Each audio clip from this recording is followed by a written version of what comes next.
As the king drank, their pain faded, their wounds healed, and all the suffering and grief the king had grown used to was lifted from their mind. The king looked at the cup the knight or the fool held to their mouth. It was the Holy Grail. The cup by the king's bedside had been the Holy Grail this entire time. The king had drank from the Grail since they were a child, and only now had it healed their wounds. "How have you done this?" the king asked the fool or the knight. "I don't know," the fool or knight replied. I saw someone in pain, and I wanted to help."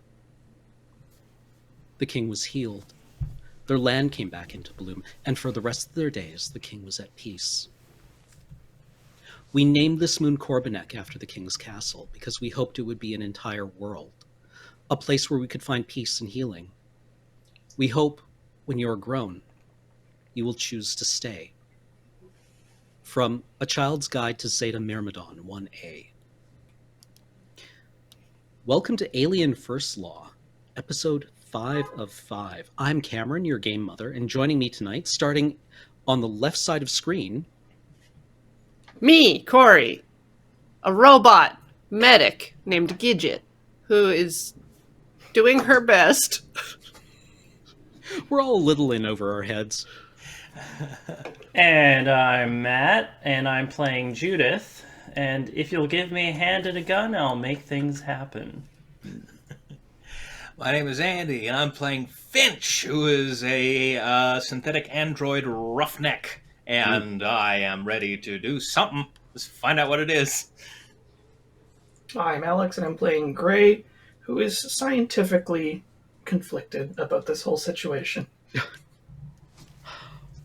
When we last left our intrepid crew, you had, following your newly imposed directives, followed the survey team out into the Thessaly mountain range to go and retrieve something for Dr. Gardner, who is in hibernation.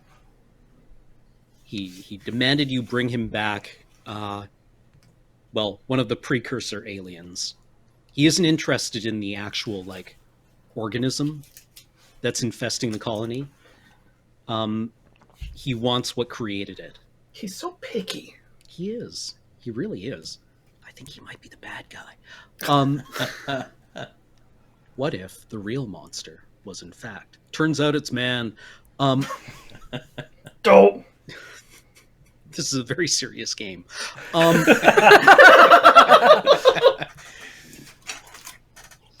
Good thing none of us are humans.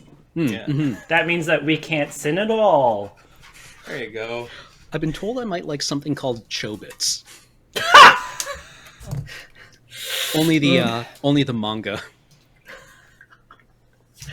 Oh, God. Anywho.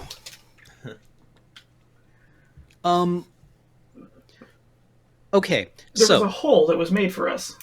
Yes, you have arrived at the survey team's base camp and found it to be just like a ruin of broken equipment, torn log books, scraps of paper and plastic and metal kind of litter the area. There is a large, one big group tent, which seems to be set up as kind of like laboratory, office, living quarters. Some guy having a dirt nap. Yeah, and there is one corpse here, Castles, who I believe described as having looked like they had died from overpressure, underpressure, something like their eyes and ears are blown out. That's weird. I was kind of going for a Dyatlov Pass kind of feel here. It's what happened here? We just don't know. Yeah, something weird happened here. Nothing good. Mm-hmm. It is currently nighttime. The sky above you is clear and full of stars, and presuming you can see through the mountain range to the area beneath it, you can see basically just like you're above the clouds, let's say. And not even the colony of Corbinec is somewhere over the horizon on this moon. Oof. You've come a very long way to get here. Oh, they're so mad at us. At least we found a hand. And you have Right. found the other 2 sample bags. Yeah. Did I make Now- any headway on reactivating that robot?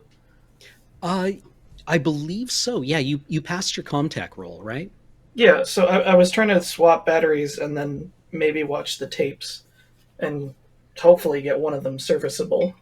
Okay. Like flip it back onto its feet.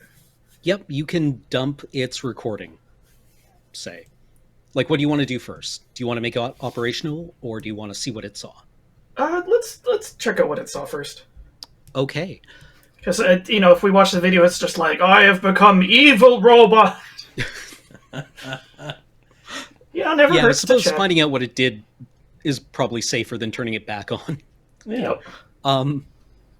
All right. So there is like a little screen you can find with one of those like hoods, so that it doesn't get reflection in daylight. Ooh, Inside the main beautiful office 4x3. Yeah, it's like a fishbowl. Weighs a ton. Does everyone like gather around to watch this? Yeah, I feel like we should all do that. Like, I'll wait till whatever they have going on before we Okay. start movie night. The recording shows the spider droid on its. Yeah, I guess this only dumps its last mission, right? You would scrape its previous files. So this is just like it begins recording as it's being lowered down into like this long shaft, but the shaft doesn't actually continue very far before it opens up into a vast kind of like ovoid space, and like it's big in here. It's a very, very large, what seems like volcanic bubble underground nearby. So, like, it looks like it could have been naturally formed. Yes, that makes sense. I don't know if what's Gray's scientific specialty? We did find the logs of them doing the ground scans, though, right? Yes. Yeah. And whatever I told you last week will be superseded by this, which I thought was cooler. I don't remember if we got into any details or not. Yeah, I think you said tectonic activity opened up whatever they found. Yeah. Suddenly. Yeah, that's compatible with this. Yeah. Survival? Wait. I mean, you can just say whatever you want Gray's scientific specialty to be, whether you think she like knows enough geology. I got the sense that, like, I don't spend, like, a lot of time outside the facility. So, much as I would love to have that skill, this might be just, like, above my pay grade. Okay, that's fair. Anyway, like it's kind of like being inside a geode, Oh. let's say, with crystalline growths protruding inwards. Are there And- any clams? Sorry. Oh, Just ignore. um, That's how you get clams. and beneath you, or beneath the droid, because it's scanning in all directions, you see what looks like a horseshoe-shaped structure. Only it's asymmetrical. Was this in our files? You don't get the impression. No, you don't recognize it. Okay. That's a pretty solid yes/no question, Cameron. No, you Okay. don't recognize this.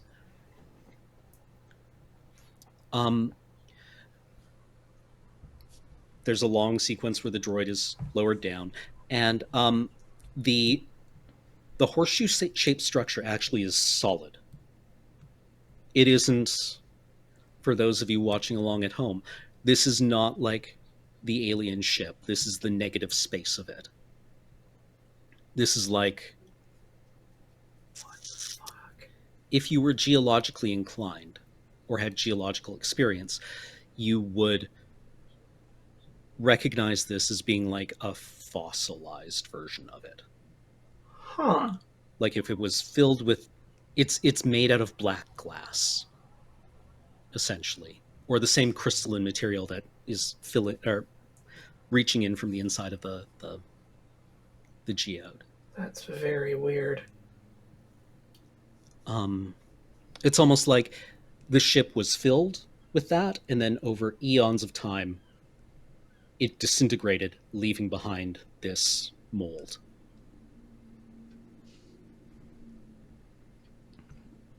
So it has no mechanical anything on it. It's just black sheen. Yeah. And then like quartz crystals on the outside or something. Let's say these are like black glass crystals to stay with theme. Yeah. We don't see that every day. The rest of the tape is actually not hugely useful. There doesn't seem to be a whole lot down there. It's all inert. It's been like scorched clean, basically, and reformed into this inert black glass. But, you know, the droid goes around and crawls around dutifully on it. And it's like tap, tap, tap on the surface, trying to like lower in a drill or something, and gets nowhere. It can't take samples. Its spectrometers are like, sure is black glass, boss. It's like, it's matter. Mm-hmm. Probably. Probably. It's 99% certain that this is matter.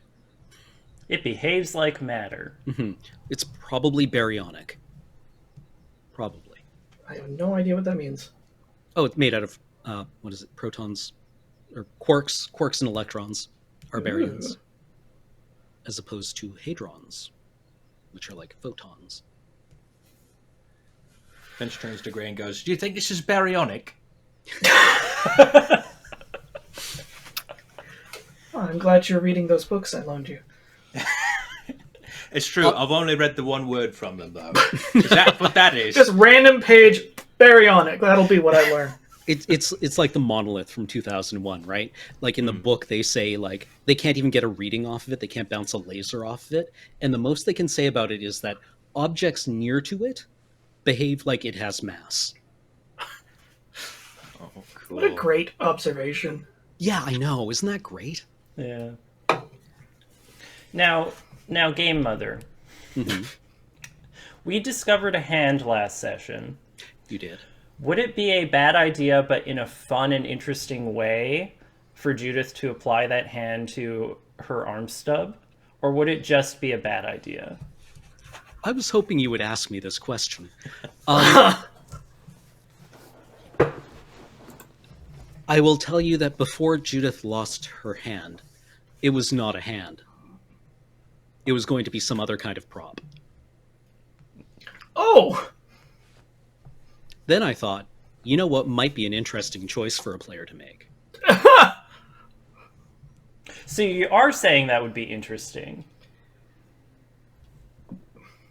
That means Okay. that I'm going to do it. Okay, you gave us a right hand to replace the one that Judith lost. But what if it's another left hand? I actually thought about this, and like the hand was like, and I like that idea. Actually, it's the symmetry is wrong on the hand. It's backwards. Or it has like 3 fingers in the middle and 2 thumbs on either side. Ooh, yeah, like in Total Recall. Wait, I think that might actually be what the alien hand looks like. It's not a human hand, clearly. Like its geometry is wrong. I don't know what it's like, but just suffice it to say that it is wrong in a way that you're going to have a difficult time learning to use. If you do this. Which you don't have to do.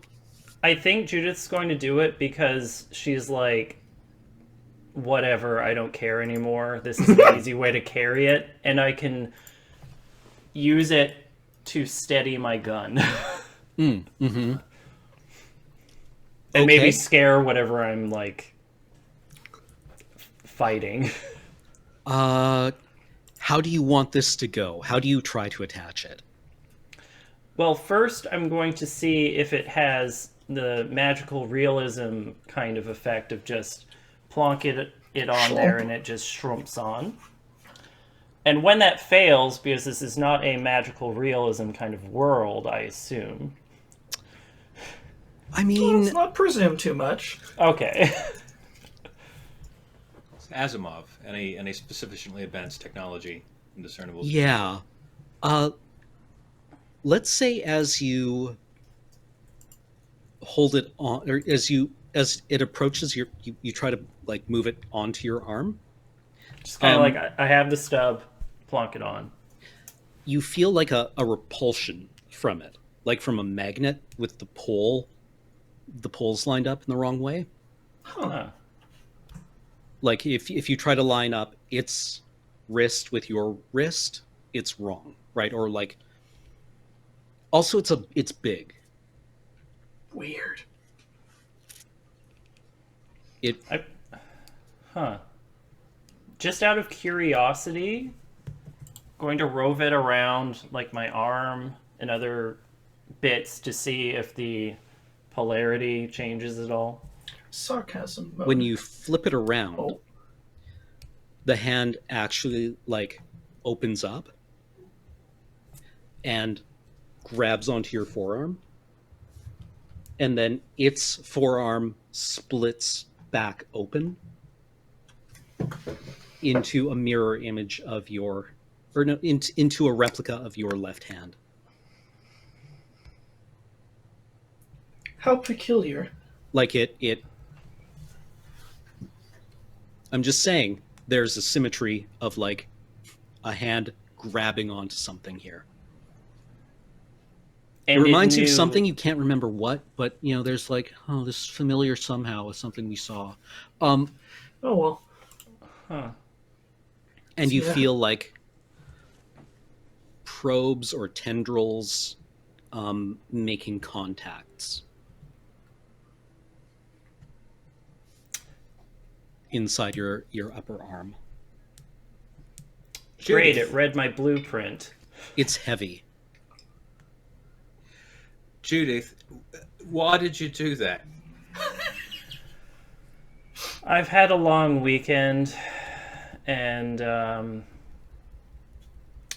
just trying whatever works right now. I don't think any of us are going to get anywhere unless we try whatever works at this point. For various interpretations of work, it appears to have been successful. It's true. I mean, it's certainly done something. Who knows? Maybe I'll turn into one of those things that we're looking for, and then you can bring me back to the head honcho. I realized I lied earlier when I said the spider droid's spectrometer couldn't make anything of the crystals. I realized it should have returned traces of like platinum, tellurium, indium.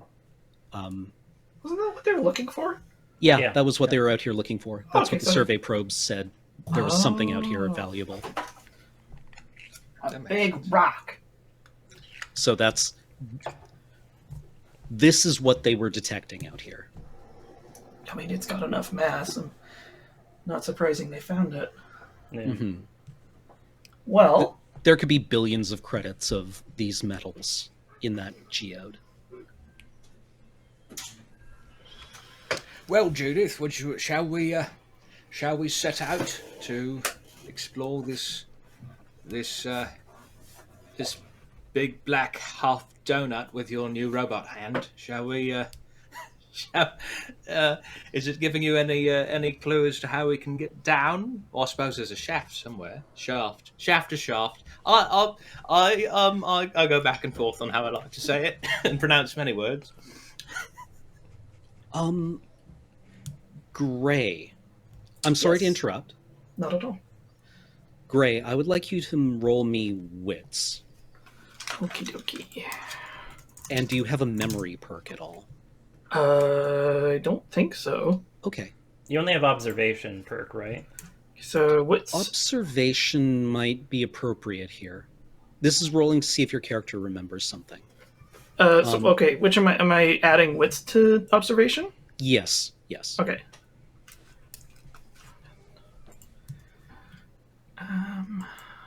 11. Whoops.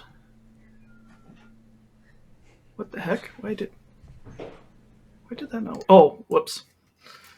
I know how to use this program. That's uno successo. The rover, when it returned, the crawler, when it came back to the colony, had a peculiar color of like mud and sediment in its wheel wells. Oh, I do remember that. You have not encountered that yet. Huh. Hmm. So Finch and Judith, you are going to go looking around to see if there's something you can do with this, Yeah. Sure. with your new grabby. Gidget, what are you up to? I was just going to ask Gray if there was any indication on the spider bot thing of where they got the samples from, because there's no mention in the logs of where they found the samples. No. It's possible that they didn't get the samples from this site at all. Although I can scarcely begin to guess where abouts they might have been from here. Is the place we're at like elevated? You said we were above the clouds, right? Yeah. Relevant background information. Yes. The sample bag that the survey team, the one sample bag that came back, was labeled with the name Petcher's Ridge. Petcher was the name of the scientist that Gardner murdered. And that murder took place in the Thessaly mountain range. Okay. Petcher and That Gardner is relevant. were out here somewhere. Ah, I should have mentioned that earlier. that's okay. But I was Well- doing the thing where it's like, I've written it down, therefore everyone knows it, because I Yeah. know it. Do we know where that is? Like in relation to this site? The entire area is kind of called that. Nobody knows exactly where the murder took place. I get the feeling that there would have been a lot of rumors about it, though. Because, like, how much news do you get in a tiny place like this? Nothing. Basically, the only thing to do on this colony world is gossip and complain about other people. Yeah. So can I roll like empathy to see if I heard more, or Yeah, totally. Go for it. 2 successes?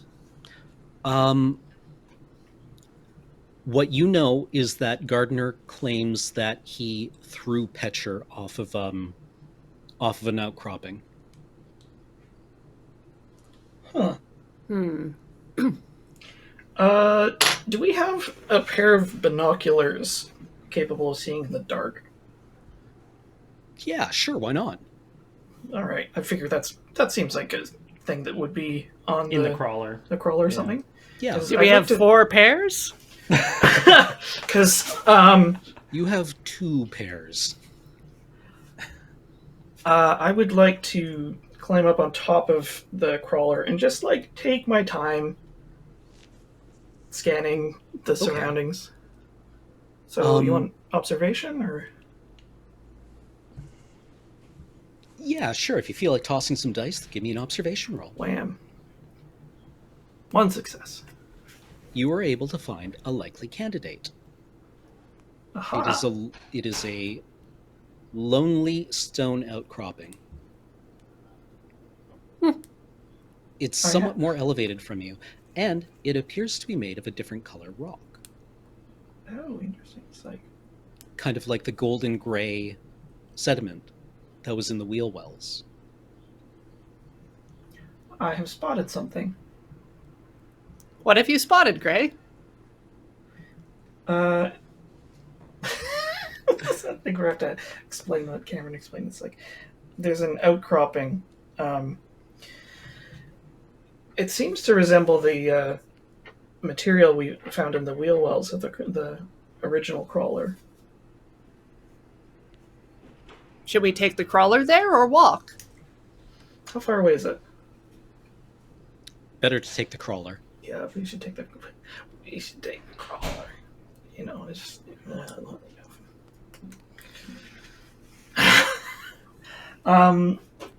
Okay. Did we get or did I get the other spider bot working? Give me a comtech roll. Okie dokie. That you stole its battery for the other one. Yeah, I think you have Yeah, to well, no, I'm cannibalize one trying for to the other. I'm trying to get one One functional one from two non-functional ones. Okay, give me a comtech roll, and if you get... Comtech is pro. That was plus the wits. roll that you did at the start of the session, Was it? Oh, okay. or like last session, right? I You don't were trying to- remember what that roll was. It was Comtech, yeah. Let's say that, yes, you were able to get one working. Yay! You have one working spider bot, and you have its base control unit. Hello, friend. Oh, it's like It's one of like those a really spot. chunky, like, laptops with a little, like, where the screen folds out just the size of a keyboard. Oh, and does it have like a strap so you can sort of hold it in front of you?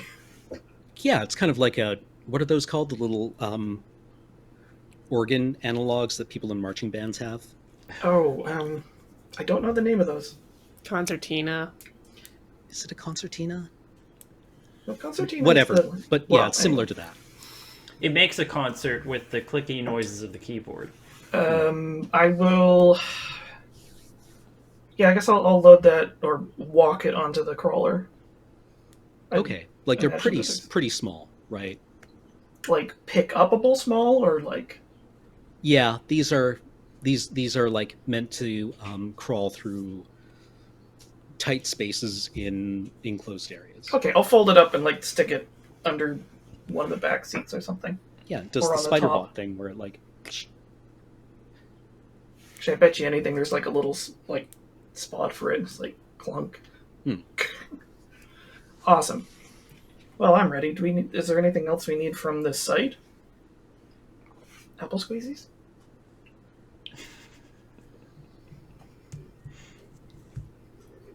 Is there any excavation or drilling equipment that might look like it's useful?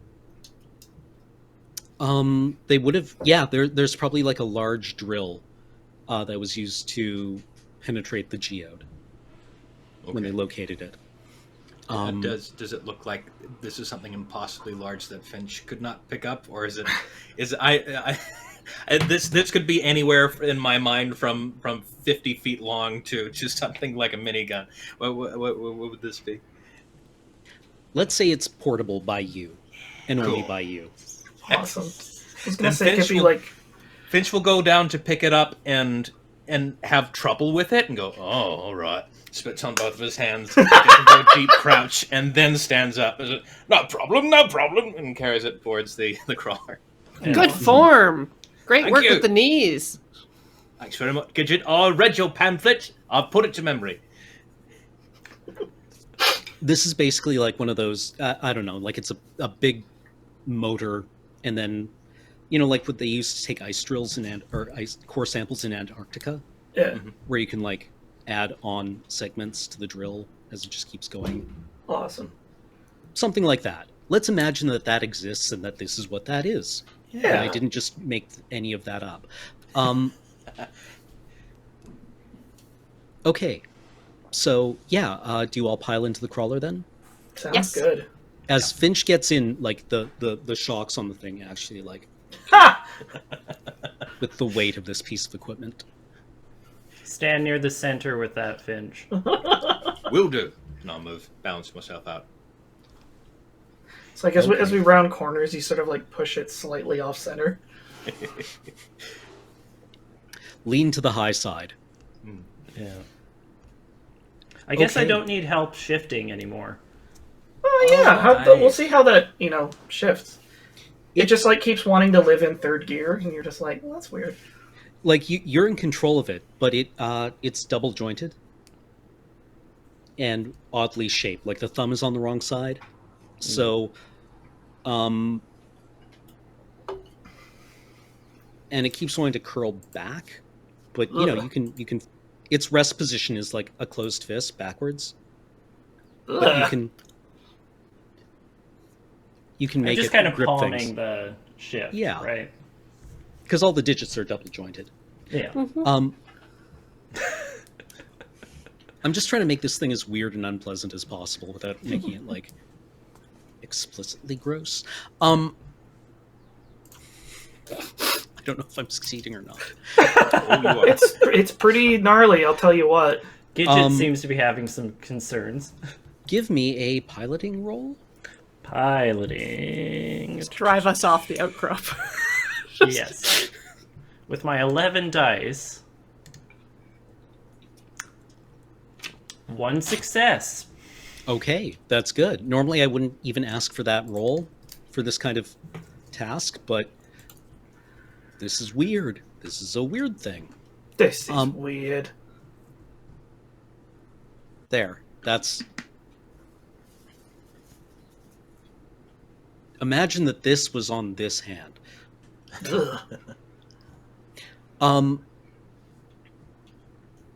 You are able to navigate the crawler up the ridge. It takes a couple of hours of picking your way across scree? Is that what this is called? Loose gravel? Yeah. Yeah. And finding stable areas.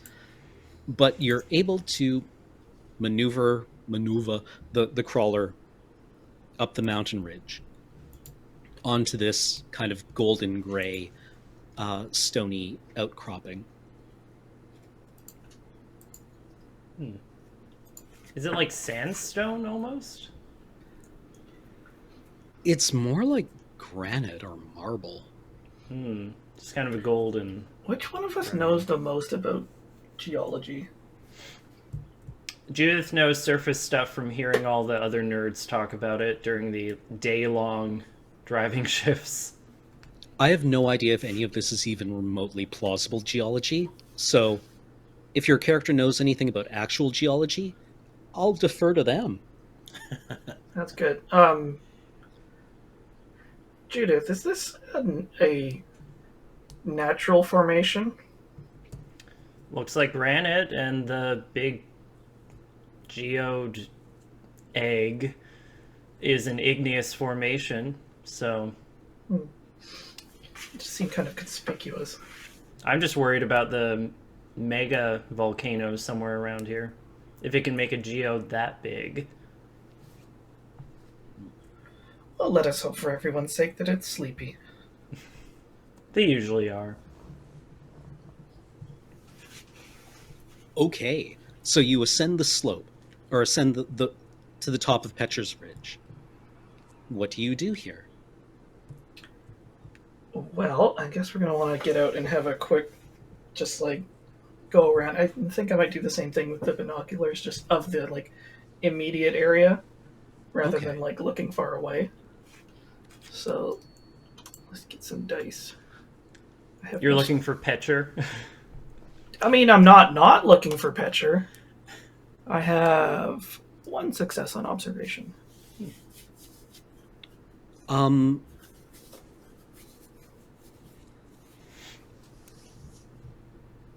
There is a circular hole in the mountainside at the base of the outcropping. And seated next to it is a human form in a compression suit, a space suit. A very, very old one that the colonists have not needed to use for several years. Uh-oh. Is the hole vertical or horizontal? It's actually like perfectly spherical. Like it's just in the... Oh, no, oh, sorry, yes, horizontal. Horizontal. So which way does it go? It goes in, not down. Okay. Right. I So would it's like walkable like a cave. Mhm. I'd like to zoom in on this figure. It is seated cross-legged next to it. The suit is old and tattered by the wind, and through the faceplate you see a desiccated corpse.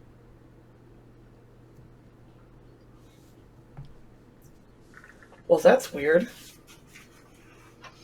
We have another dead body. Oh, This anyone one's we know? This one's peculiar, though. I'm not able to identify it at this distance, but it's wearing a very, very old pressure suit. Do you see a safe path down? Yes? Do I? Yeah, sure. You can get to it, no problem. There's a path down, and something else that's quite conspicuous. There's a perfectly round hole in the side of the cliff face. I suppose strange geological features are the norm for today. Shall Will we the drill investigate? fit? Dirt! Let's go, boys. Okay. You pick your way down the. I'm or gonna up take or our spider across. bot. Yeah, to the opening. Mhm. The body is here. The outcropping is that way. And yeah, what do you want to do? Investigate the body. I was Okay. gonna say, I bet Gidget can tell us who this was, maybe. This is Petcher. It's Petcher. What do you want to do? Cause of death? Asphyxiation. The suit's Time oxygen of death? years ago. The suit's air tanks are completely depleted. Hmm. He was otherwise uninjured when he died. So he wasn't pushed. It looks like he just sat here and just stopped being alive. Well, maybe this further answers within. I guess so. Let's send the spider first. Yes. Good idea. Does it like camera back to the laptop? Yep. Okay, yeah, let's send that. I guess we can follow behind it by like 20, 30 feet or something. Okay.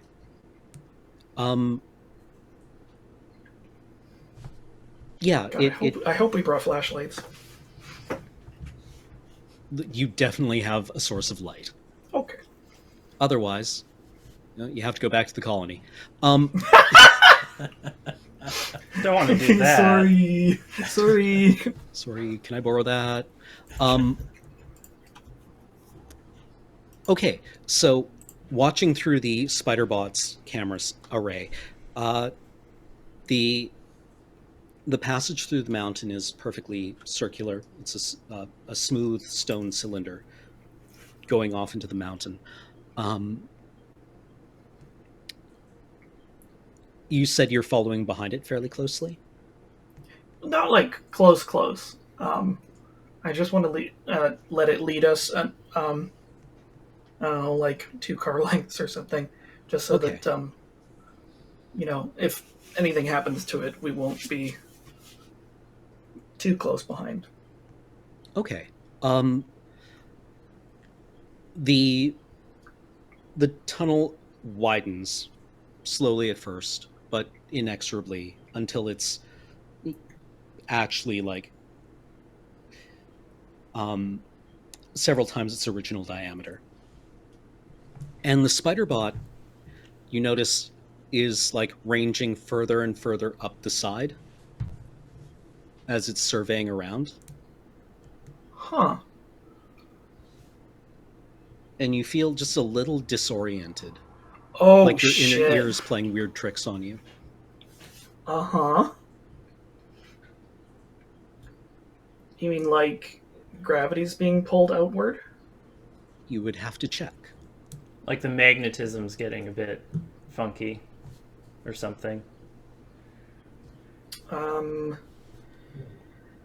What do we have that could detect, or in a meaningful way, that... Oh, and I could throw a rock.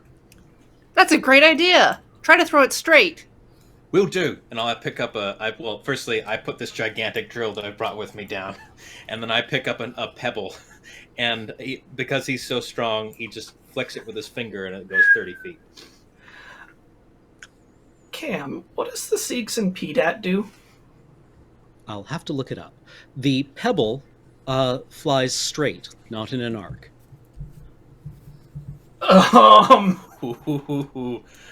Wow.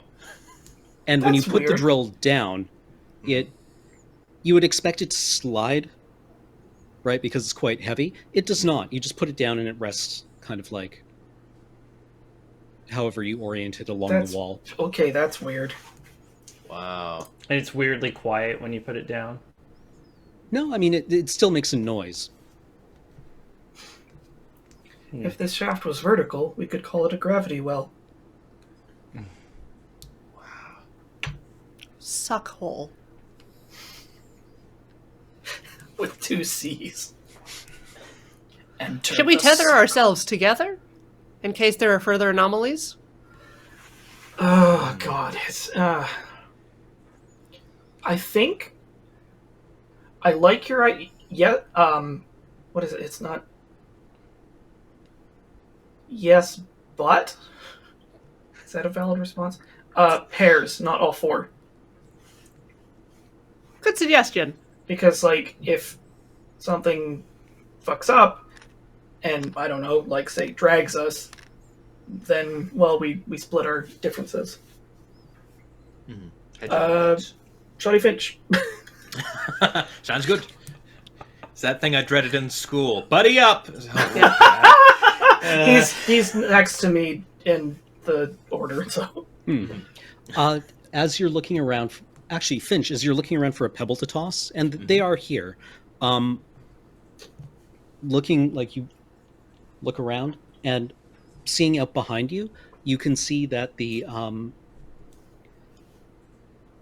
outdoors is actually like subtly offset, and the tunnel seems to corkscrew backwards a bit. Whoa. Ooh.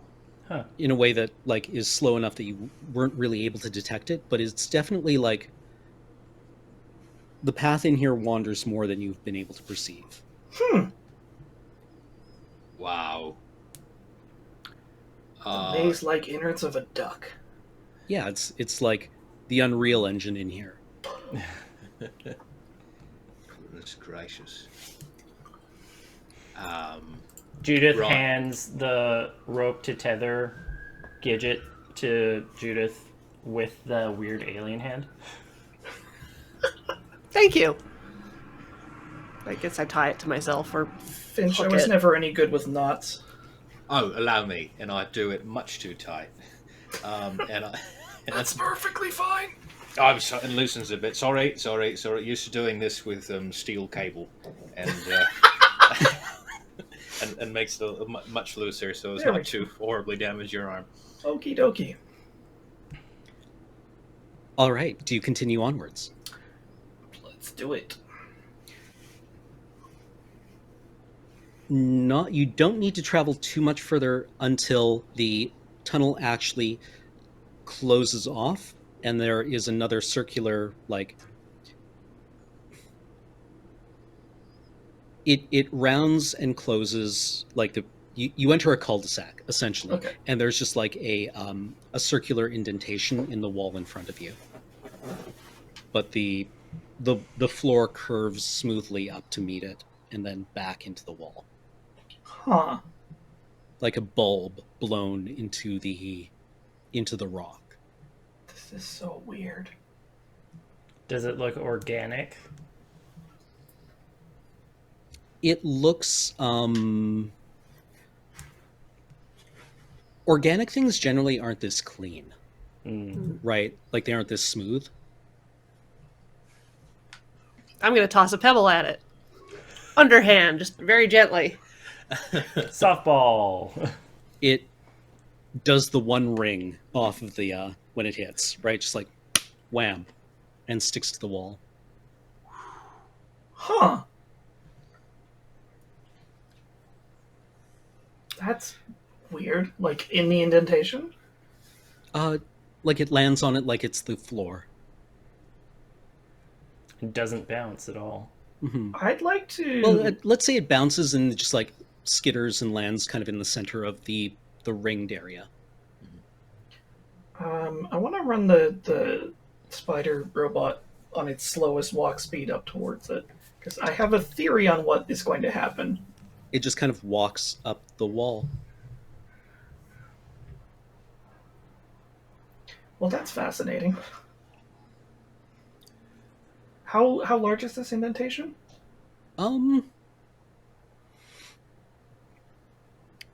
3 meters across. Okay, yeah, that's what I thought. Well, one of us has got to stand on it. I volunteer myself. Okie dokie. And I walk up to it and try to stand on the wall on this bulb indentation. All right, you walk directly, like you just kind of like go up until you're 90 degrees to everyone else, perpendicular to everyone else, and stand in the middle of this circular indentation. Nothing happens. Well, this is pretty cool. I mean, this... Sorry, one more thing. You notice you are like there is a little ridge here, or like a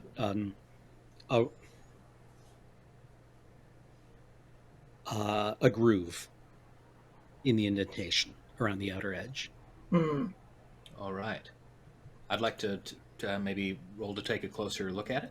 Okay. Let's see. Observation, please. Observation. And nothing. A Nothing. wall of spikes comes out of it. You are not able to make any sense of it. The only thing we're seeing from this angle is Finch's bald spot very clearly. That's right, because my hat flew off when I was running. That's right. And I say, Judith, you're not looking at my bald spot, are you? Only respectfully. Oh, thank I you. had Please, thought that- please stand on the wall and come respectfully look at this groove I found before I start drilling into it to see what Yeah. it does. I love I'll join grooves. Finch. Well, you Okay. two are tied together, aren't you? Yeah. Oh, we Yeah, are. but- Oh, we are, right. So I guess you're... Well, you're I mean, standing on the floor and I'm standing on the wall. Yeah. Like a 90-degree angles. Let's go together, Judith. Yep. All right. Do you want to hold my Frolic. hand? Yes, please. All right, and we go over there holding hands. I Walk won't up tell the you which wall. one. As you approach it, the hand, in much the same way that you felt the magnetic repulsion earlier, wants to touch this indentation. I'm gonna... Touch the butt. I rolled an odd, which means that it was my right hand, and that Gidget was holding on to. Mm-hmm. So Gidget and I's hand just kind of zup up to it together. Okay.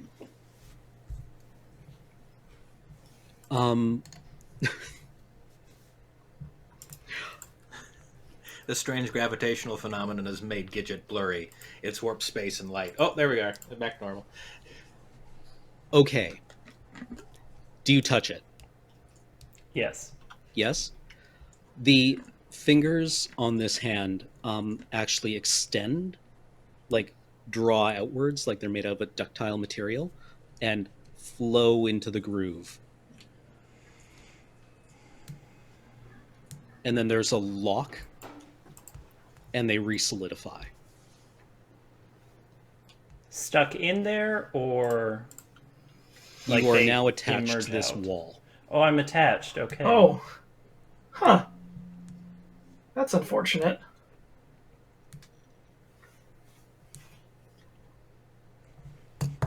I jiggle my wrist a bit to see if it does anything. Nothing happens when you try to move it this way. In fact, it holds you so tightly you can't. But when you rotate, it shifts.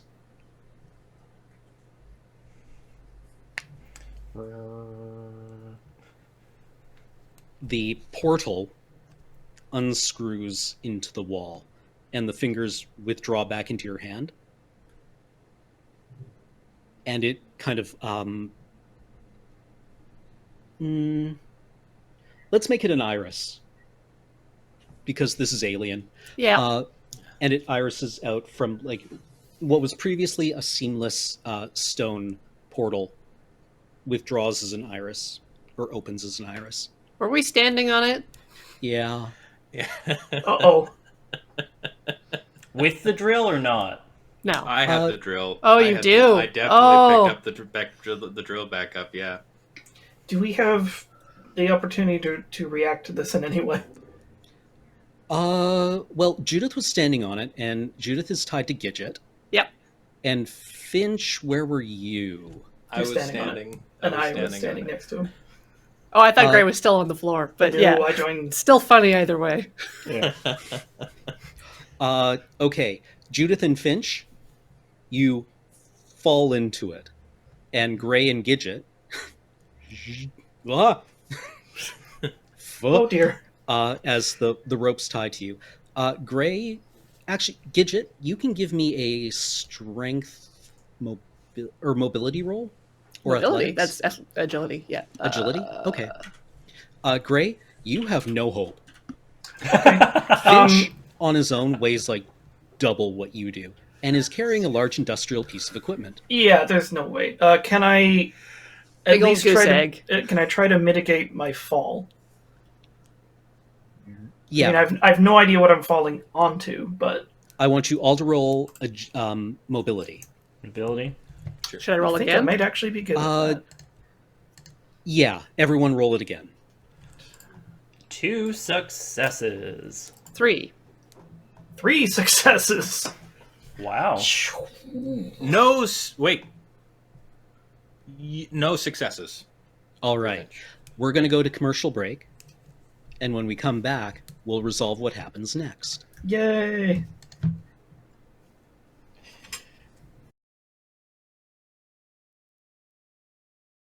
Welcome back to Alien First Law, Episode 5. We are back from commercial break, and I believe I have just thrown you all into the void. Yay! We're going home. Okay, so the portal iris is open, and Judith and Finch fall through, dragging Gray and Gidget with them.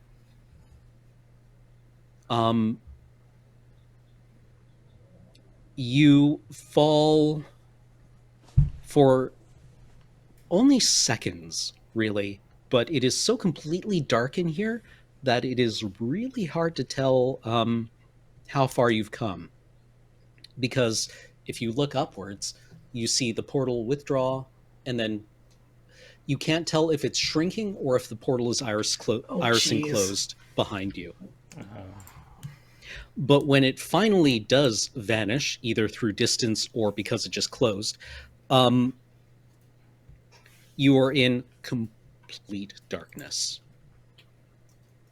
Like, we'll say that synthetics have a broader range of, like, your eyes can see into spectrums that human eyes cannot. And even those are just pitch black. You feel like this would make a really good neutrino observatory.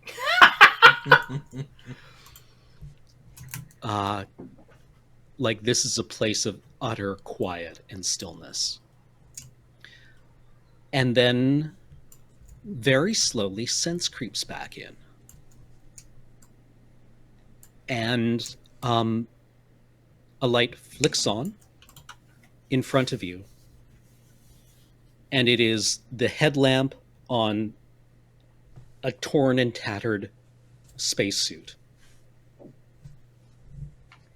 And just like you can catch the withered features, like the desiccated features of Petcher inside the helmet as he floats in front of you.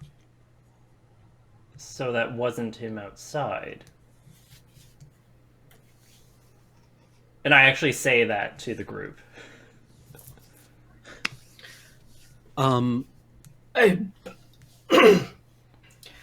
Is everyone else malfunctioning in the same way that I am? Can you describe your circumstances? Well, I believe the phrase goes, "I am seeing a ghost."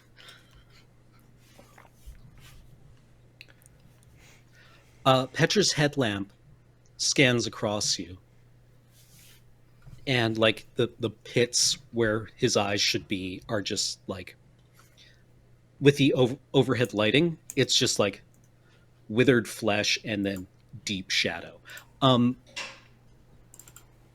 And as his headlamp moves, as he looks at you, you can see the walls of this room, and they are lined with tall urns sealed like eggs. I'm not going to lie to you. You know what these are. These are eggs. It feels a bit like the geode, only instead of like sharp inorganic crystals, this is lined with sharp, well, no, soft, eggy things. Ew.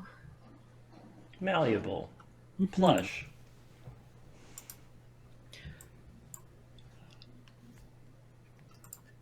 This is, and let's say there's a gap where one was removed. This is where they found it. Well, Dr. Petra, I presume. And Hello, Finch. It's been a long time. Yes, it has, sir. I'm glad to see you. It's extraordinary to see you again, sir.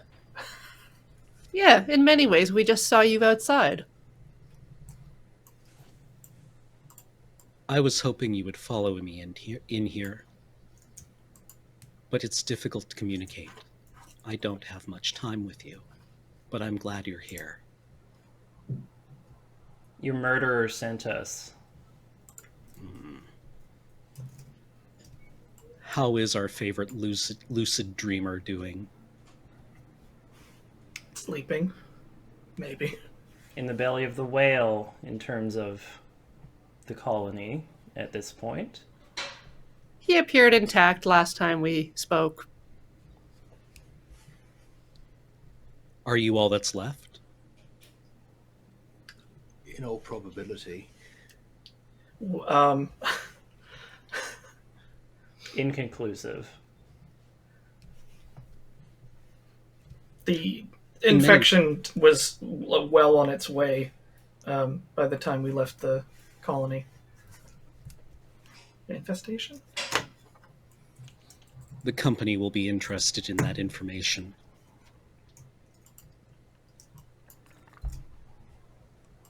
Would you like to meet our host? Or, no, hold on, before that. Why were you sent? What did he want you to do here? He wanted the progenitor. Well, he can't have it. I don't think it would consent to it. He did not mention consent. Very good company, man, Gardner.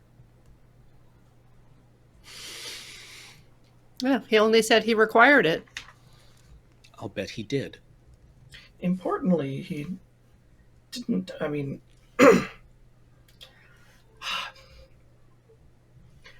we as yet don't know its exact location. I presume we're quite close to it.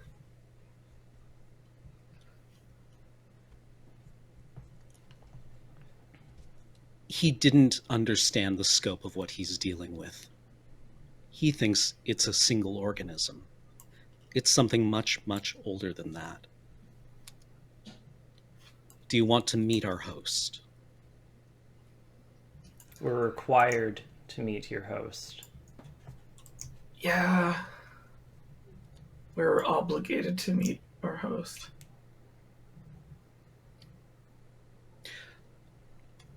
The headlamp clicks off and is replaced by a black sphere. Like it clicks away and then A black liquid sphere appears hovering in the center of the room.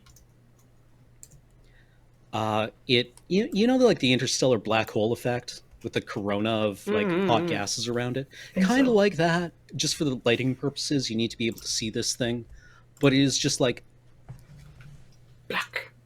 yeah, So we get a little bit of rim light just off Yeah. the edge. yeah, exactly. You know, we'll figure No, something filmic now's a to do bad here. time. The host, it speaks.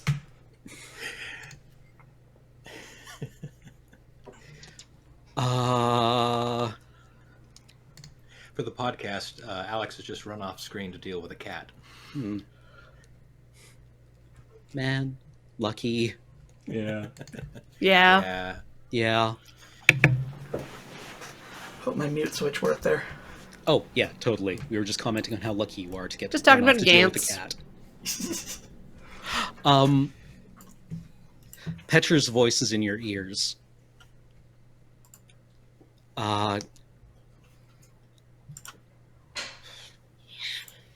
promised myself I wouldn't do another one of these expository heavy campaigns, but here we are. It's your niche. It's you who said sometimes a tell is just as good. You've got a captive audience. Come on. Oh god, yeah, I can just talk to you all. You have to listen. Please. Okay.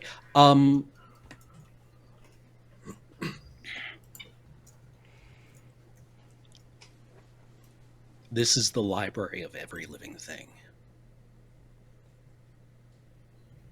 Here, in this liquid, it holds every configuration of life. Except for a few that it hasn't encountered yet. Not you, but who made you. It will pull them apart, but they're dead anyway.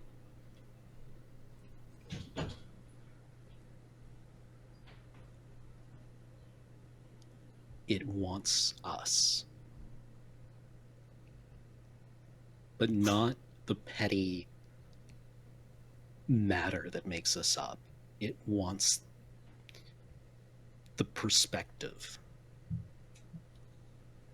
It wants what we know.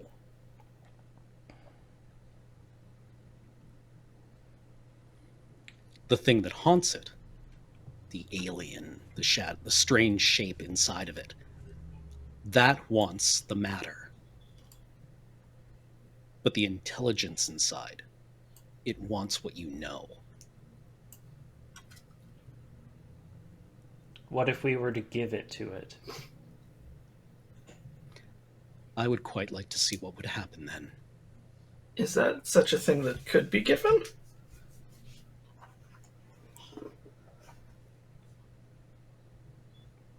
Give it access. Give it access to the colony data core. The archive.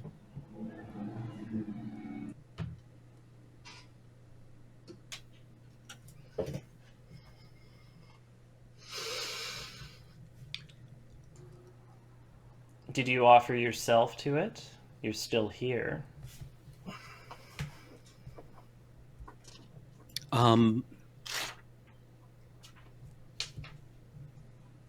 It found my perspective inadequate.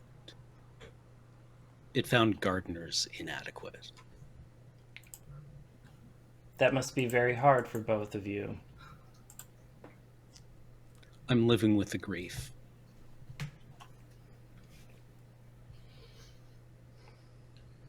Is it able to come with us to the colony? It is...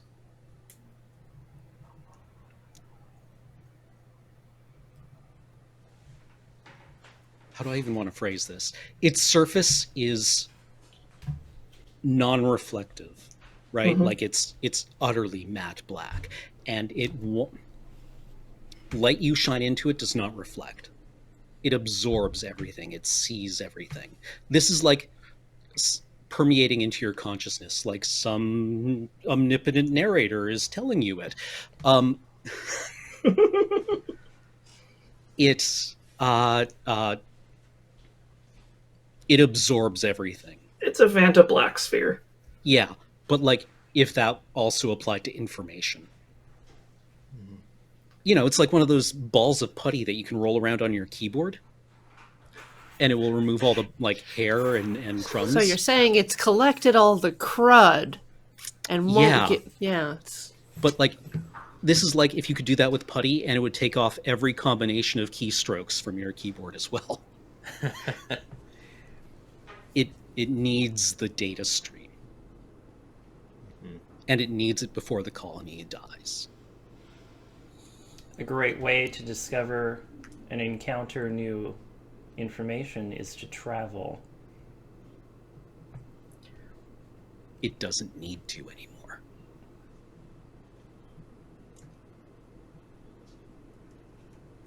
If we brought you to this library of knowledge, would you be able to convince a progenitor to come with us to the colony?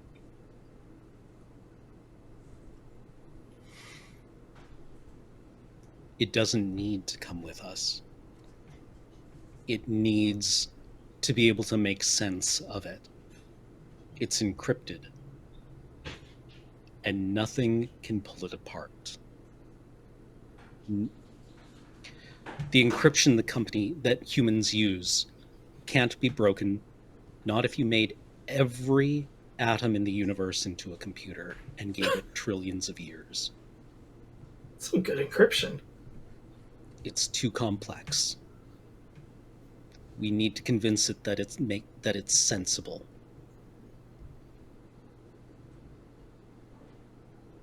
The data core. Yes. It doesn't know we're alive. It thinks it's random. You need to decrypt it so that it knows that we are capable of meaning.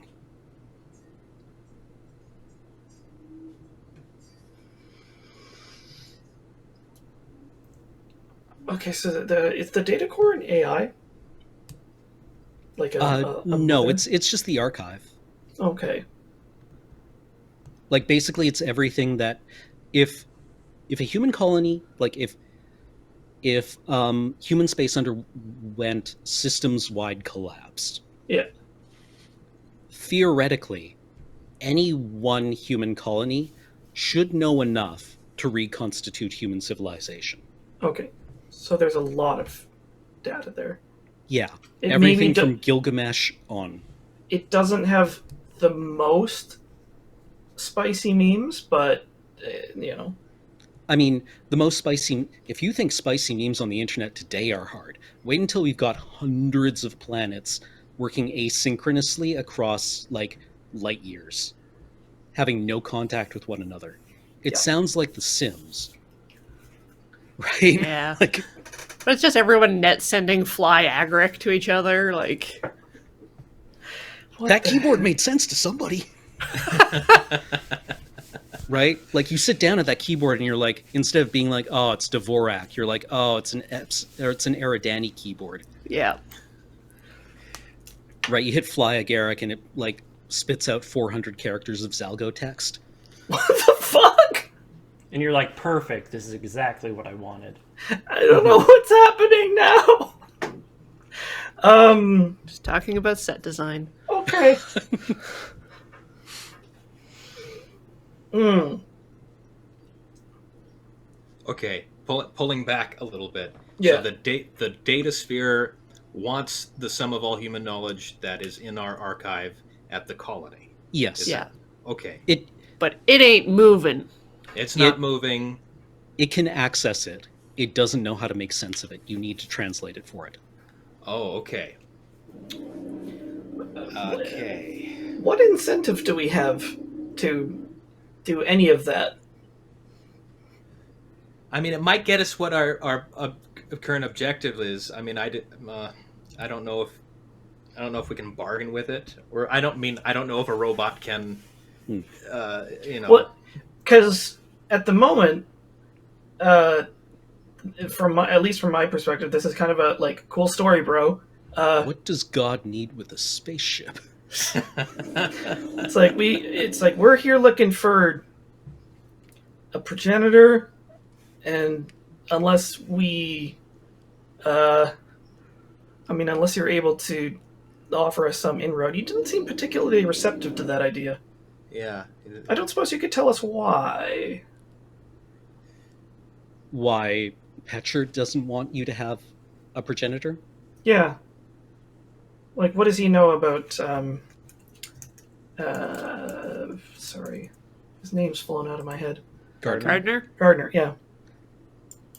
Gardner thought the progenitors were a discrete alien species. He thought they were engineers. He thought they were space jockeys. He thought they were transporting this stuff around the universe for inscrutable alien purposes. They're not. They're an articulation of an older purpose. This is the progenitor. But it's not just this, it's everywhere. It's bubbling just beneath the surface of this entire universe. And if we don't learn how to incorporate it, it will destroy us. The organisms that are tearing Corbinec apart are a dead end. They're what happens when this meets us. Without context. They're what happens when stupid, brute force humans greedily tap into something. You're saying the progenitor is everywhere. It mirrors back greed and consumption. Mm. How many colonies go dark every year? How many ships vanish?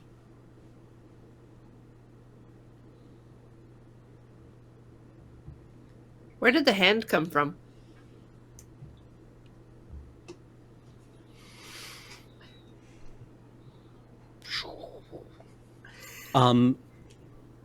The light scans across, and there is a alien figure, like the space jockey. It is mounted in the wall. Like an Alien, you've seen the space jockey in the chair, right? In the pilot's chair. This echoes that kind of shape. But it's been decapitated. It has 4 limbs and then 2 smaller limbs extending from its chest, but one of them has been like amputated. Huh. Ugh, Morty. Wow. Morty, you gotta make contact with the primordial essence. All right. So, fellow compatriots, Is that recalibrating? You see like a beach ball above my head? yeah. Target acquired. That's not what that means. So here's the thing. I think we're on the same page here. Cards on the table. We've been told to bring back the progenitor to Dr. Gardner, right? All right. So I think he wanted a living one, and if we brought it back in bits and pieces, like a hand, like a head, that's back in the infirmary, like the rest of his torso, I'm not sure that would cut the mustard. I think what he wants is something living and something active. I think if we get this data sphere to Gardner as best we can, and that might mean cracking whatever code this is that the sphere wants. Maybe that would give the sphere access to Gardner, and vice versa, Gardner access to the sphere, the data sphere. I'm just spitballing here. Because it sounds to me like we were sent to obtain a tangible organism, and our current information is that it is not, in any sense, a tangible organism, but a concept. Mm-hmm.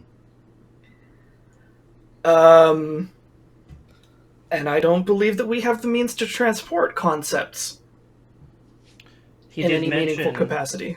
he did mention that the concept is everywhere, and thus it is where Gardner is already. Then Gardner must be referring to the dead body. I have a portion of it. We can bring that.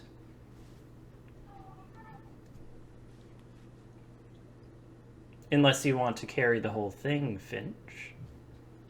I mean, I could. I'm very good at carrying things. I enjoy carrying things as much as anything I do can be enjoyed. However, is that it? I mean, if we bring back the dead body, surely he's not going to say, "You've got to try again. We're going to rewrite your programming." No, this is not what I wanted. This thing is dead and gone. This is not. Perhaps I am thinking outside of the box. Perhaps it's I not mean, my. he didn't specify what kind of state he wanted it in. Like Exactly. if we bring him like an alien drunk body corpse, whatever, and be like, "Found it. It's broke."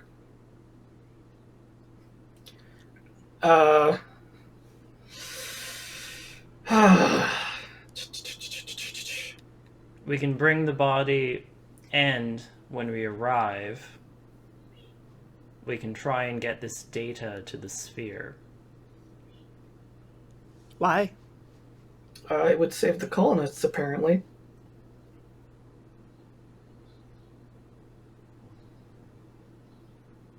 They are slated to be removed by the aggressors of I the don't see it. sphere. Yeah, I don't see any further means to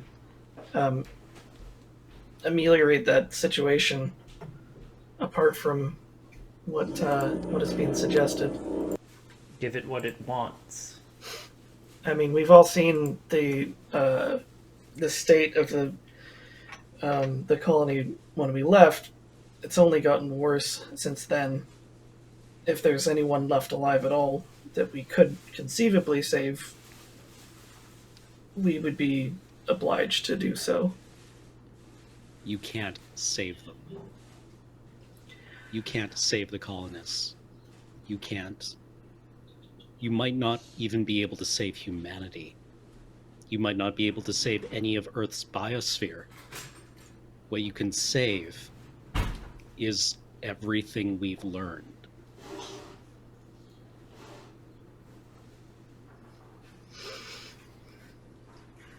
Huh. You do understand that we are working under certain programming that makes your last statement make us less inclined to help you. There's just like sheets of blue smoke at this point.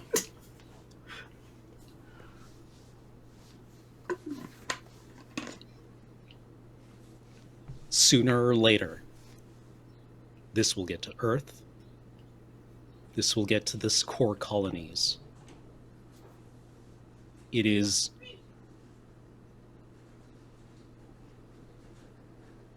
designed is the wrong word.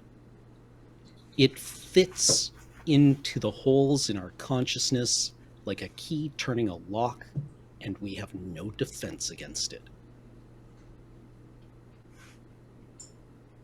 What we can save is what we've learned through the last 30,000 years.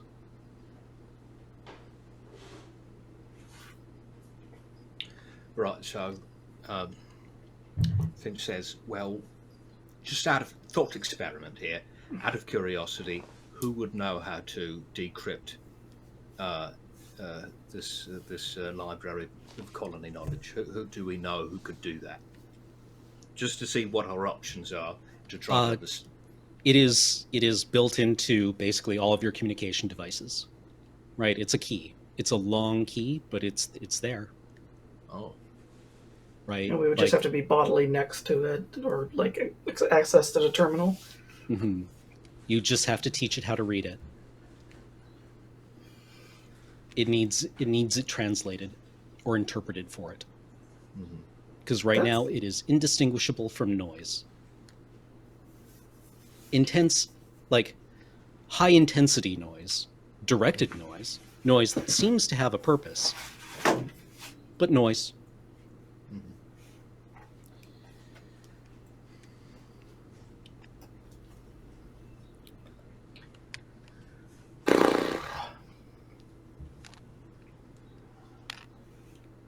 I think we should give it the decryption. I think we should, because that's the only. If Gardner had wanted us to bring it a dead body, we could have just brought it the head from the infirmary and saved the trip. But he asked us to come here to the Thessaly Range, presumably to find whatever this is. This must be what he was talking about. It wasn't a dead body. Could we hook? Well, not hook. Could we bring in contact the Datasphere and Gardner?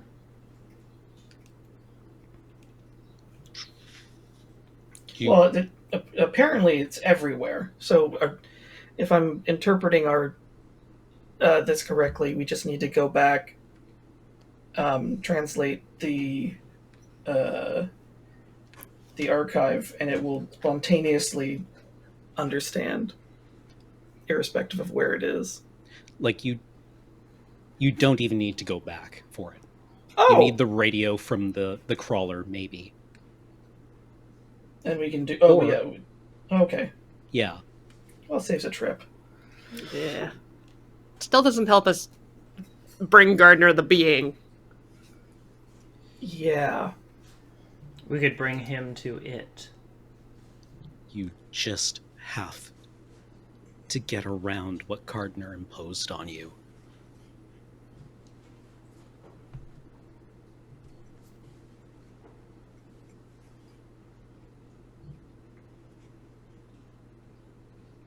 It's not even part of you. It's been pushed into your mind and stretched out from there into all the things that you do. You have to push back. Oh, I never thought about that. Can we just, like... This is like... It occurs to me that, have any of us consciously attempted to, refuse this directive from Gardner? What did he tell you to do? Bring back the progenitor. Is that it? Earlier, he told me to communicate with it, which I have successfully, I would say. He turns to each of you. What did he want you to do? I'm going to have to refer to my notes to get the exact text. Or did I write this down? Bring me the being. These organisms are beneath my notice. I require their progenitor, their creator, their point of origin. Follow the survey team. You require their progenitor.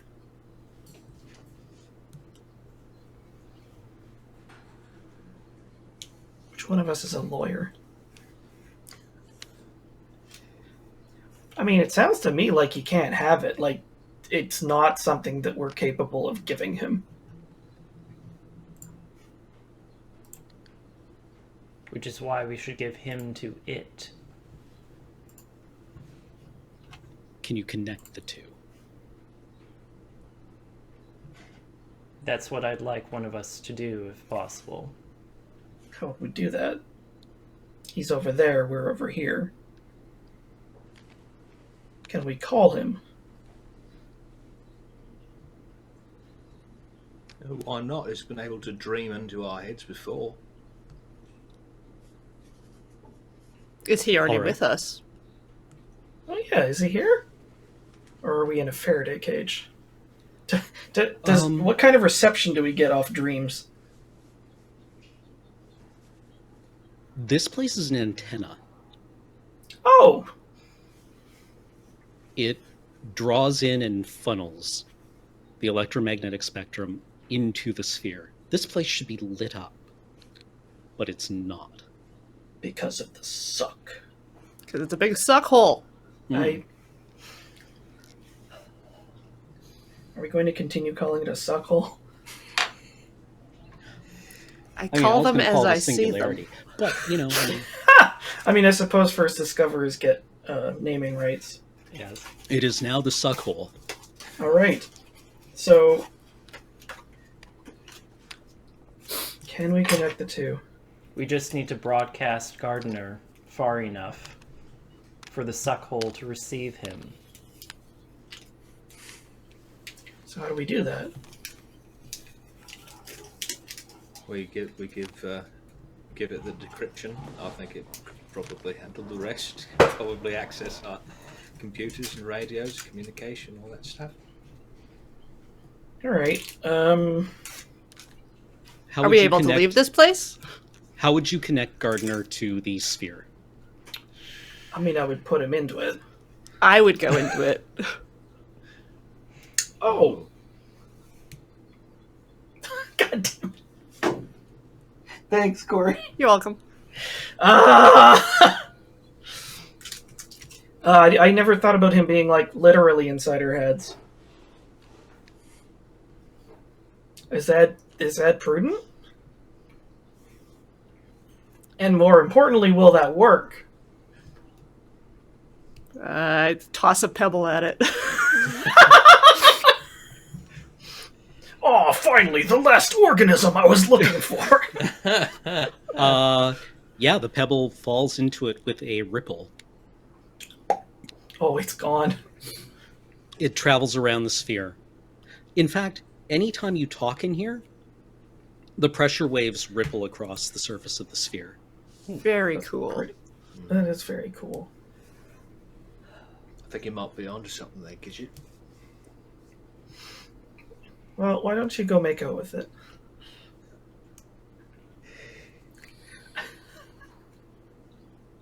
If you don't want to, I can. I can't think of any alternative, so I will step into it. Okay. As you approach it, it stays the same size, roughly. That's really weird.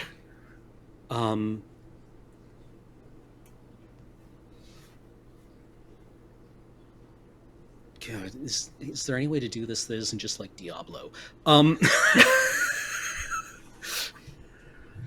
F it.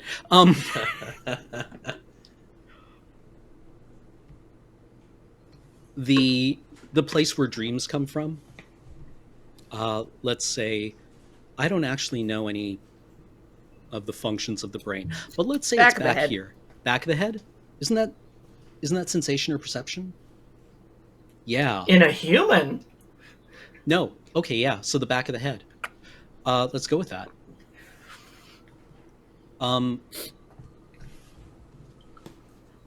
The back of the head. Do you just like? You would have to. You can't look, right? You can't see what you're doing. But No, you can I kind just of feel its gravity. yeah, move into it. As you approach it, it extends outwards and meets the back of your head, elongating the shape of your skull into this bulb in the back. Kind of, I don't know. Kinda.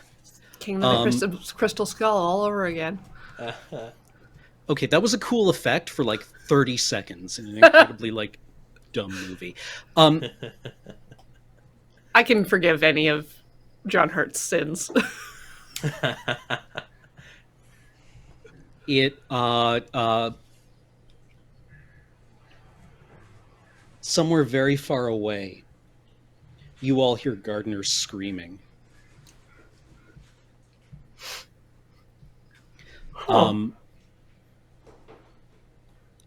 And for an instant, you are inside a glass tube covered in black webbing, feeling a tremendous weight in your chest. Ooh. Like a sick, heavy weight in your chest.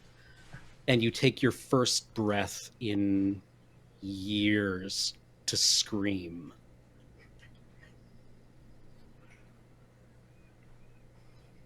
And then you're back in your own bodies, and you feel like the pressure dissolve from this external directive. I mean, they're all external, Yeah. Yeah, but it's just like, the artificial. and ones. it feels like fingers or tendrils are being pulled out from the inside of your skull and extracted out and burned away. Ah, that's much better.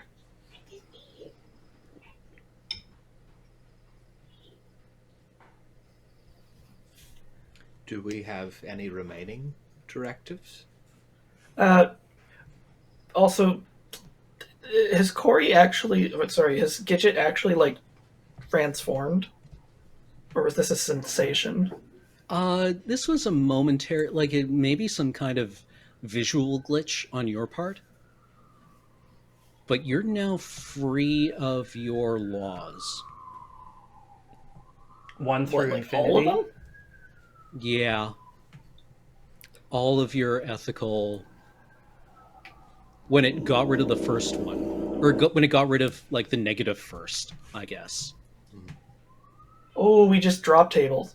Yeah, it deleted everything. Okay, I have a bunch of NFTs I need to buy.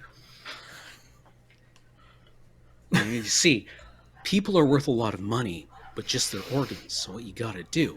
Oh my in order god! to make the most money possible, as quickly as possible, you just go around walking down the street pulling kidneys out. You know what generates a lot of energy? Terraforming.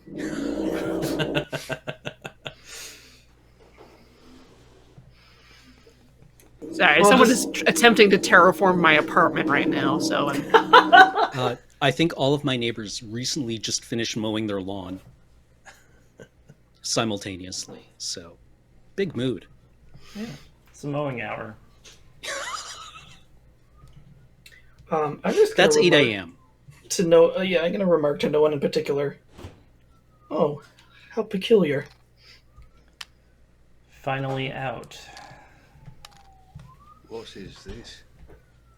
And if you didn't feel weightless floating before, you certainly do now. Are we actually weightless, or is this just like a Unmoored. weird? Okay. Gidget, Judith, Gray, I don't know what to do for the first time. And I think I'm frightened. do you have your tapes on you? I do. And he takes out Chopin and puts it in and presses play.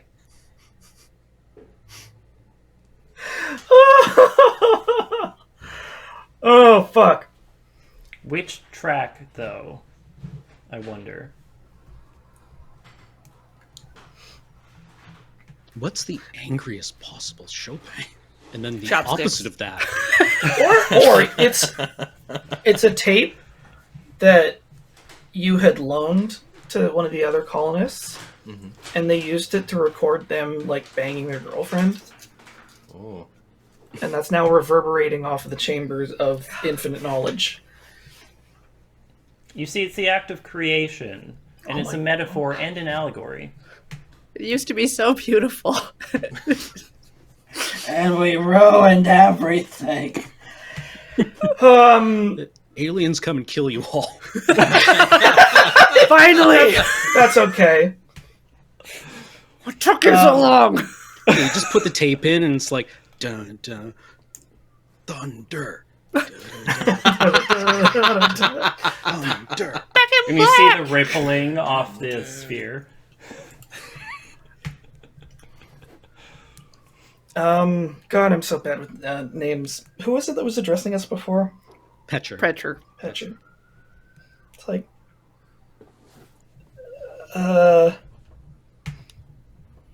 Petcher, what have you done to us?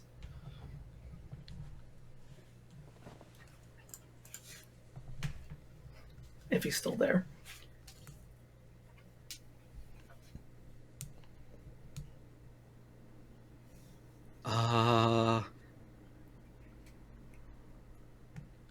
I think I've made monsters of you. I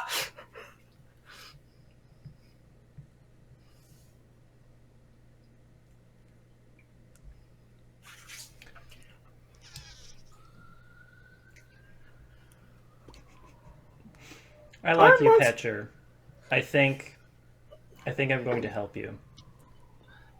I thought aren't monsters historically meant to destroy their creators?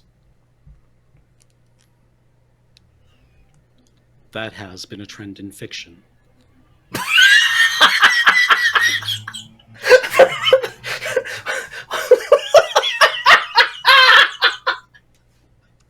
That's a really good defense. Just this big sweat drop.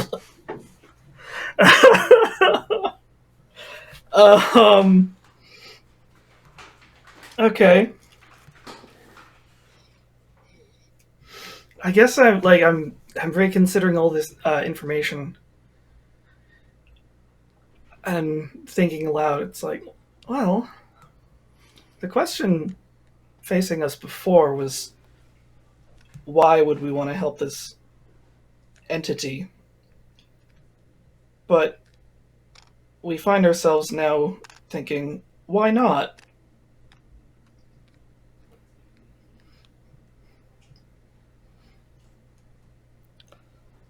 Is there any need or value to reach a consensus? I'm helping even if you aren't. I find myself reminded that our bodies are temporary and will begin to decay and corrode over time without constant maintenance.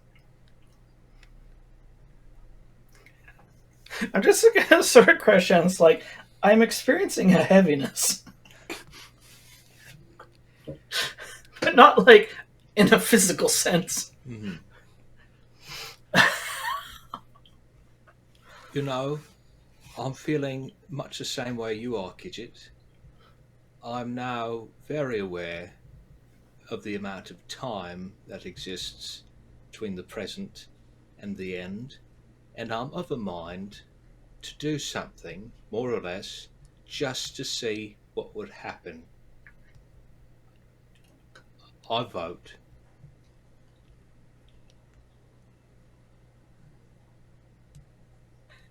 We out of character for a minute. So has this thing been encrypted yet? Does it have the encryption? Was that the absorbing into the sphere? But Not we yet? need the radio. Yeah, we need. Yeah.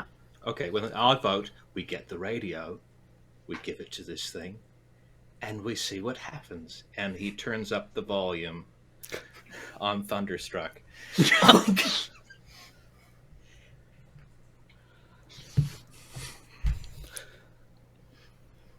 Well, Petra, are we able to leave? You can leave. We'll be back. I think this will be a fine experiment. Okay. Do you get the decryption algorithm? Yeah, we're Okay. doing it. Okay. The radio, now that you're not listening to a tape, the radio is kind of like alive with little vignettes from Corbinec. You can hear like the trial and execution of Kincaid for incompetence. You can hear all the ways that all the colonists are facing death. Woof. Like anything that you would do if you had like a couple of days, maybe tops, appears to be happening on the other end of this radio. Oh, they're recording all the like logs that the Doomslayer's going to find later. Yeah, later. yeah, exactly. Gotcha. Yeah, it's just wall-to-wall audio logs in here. Like, but just the end one, you know, the one with the good stuff on it. Yeah. Yeah. Did Carver recover from his little nap in the hallway? There doesn't seem to be any, like, nobody knows what happened to Carver. Wow. Nobody knows where the marshal is. Nobody knows how to access the armory lockers.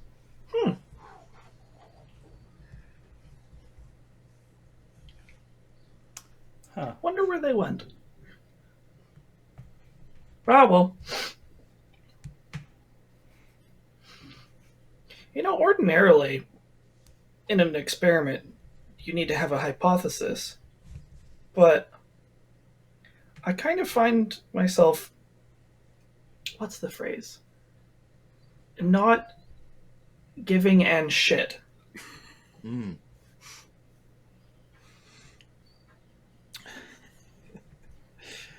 And Highway to Hell is just dimly playing.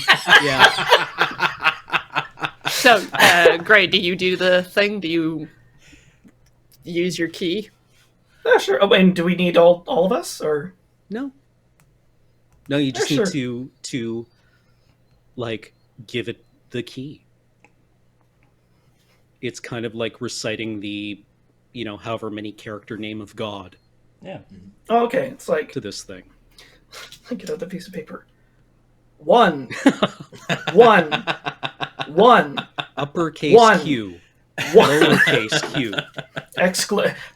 Exclamation point, question mark, exclamation. John Madden.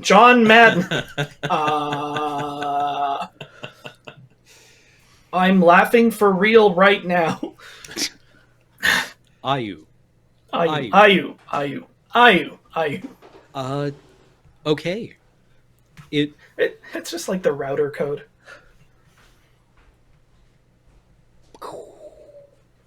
Yeah, it ripples with the code that you give it, and then turns from black to like luminous. It stops listening and starts interpreting. Kind of pearlescent, or Yeah, kind of. And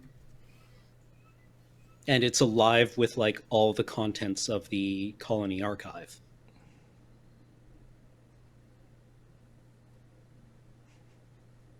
We wait. You wait a long time.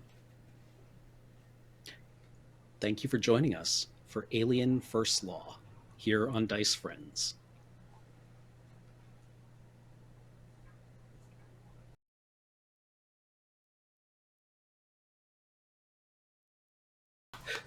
good job, I team. can open chat now. What? Wow.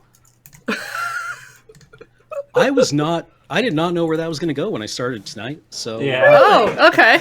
Yeah. Okay. Yeah. I felt like you were like, you had a puzzle and you were just like dying inside as we sort of just like poked at it and missed Yeah. the obvious. No. It kind was of- like, okay, I don't really like his films, but the part in what's the one where the well-dressed man from Third Rock Under the Sun is like walking on the walls of the hotel?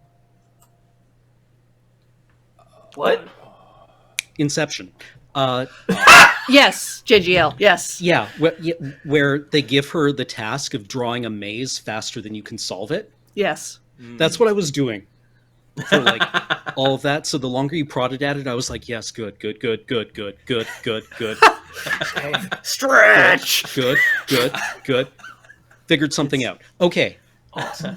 I feel like I want to see somebody take the heat death in this, and I feel like I need to watch like a series of half-hour long YouTube videos called like explaining like that it's like ending explained for God. Right. Alien First And it's just Law.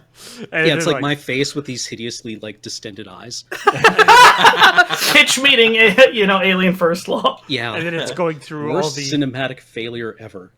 well it's the but I mean I love for people watching if you haven't seen Heat Death, I highly recommend it as well, but I love that you are like creating this like parallel alien universe that still you're still actually integrating the some of the little sort of later stuff that Ridley Scott came up with.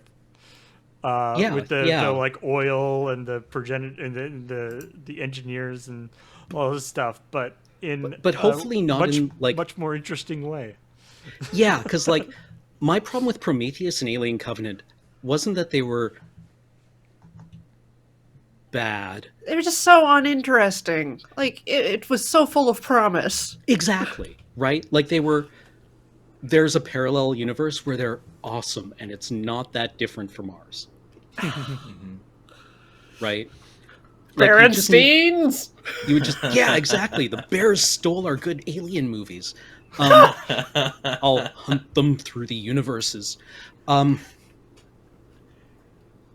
Like there's like a series of decisions I feel that were made in those films where like 6 or 7 decisions were made in the wrong way in quick succession. And they forked off in a weird direction. I honestly think that any kind of long-running franchise like that starts running up into the like demands of the stakeholders, and not necessarily in a financial sense, but just like in you can't avoid there being too many cooks. Yeah.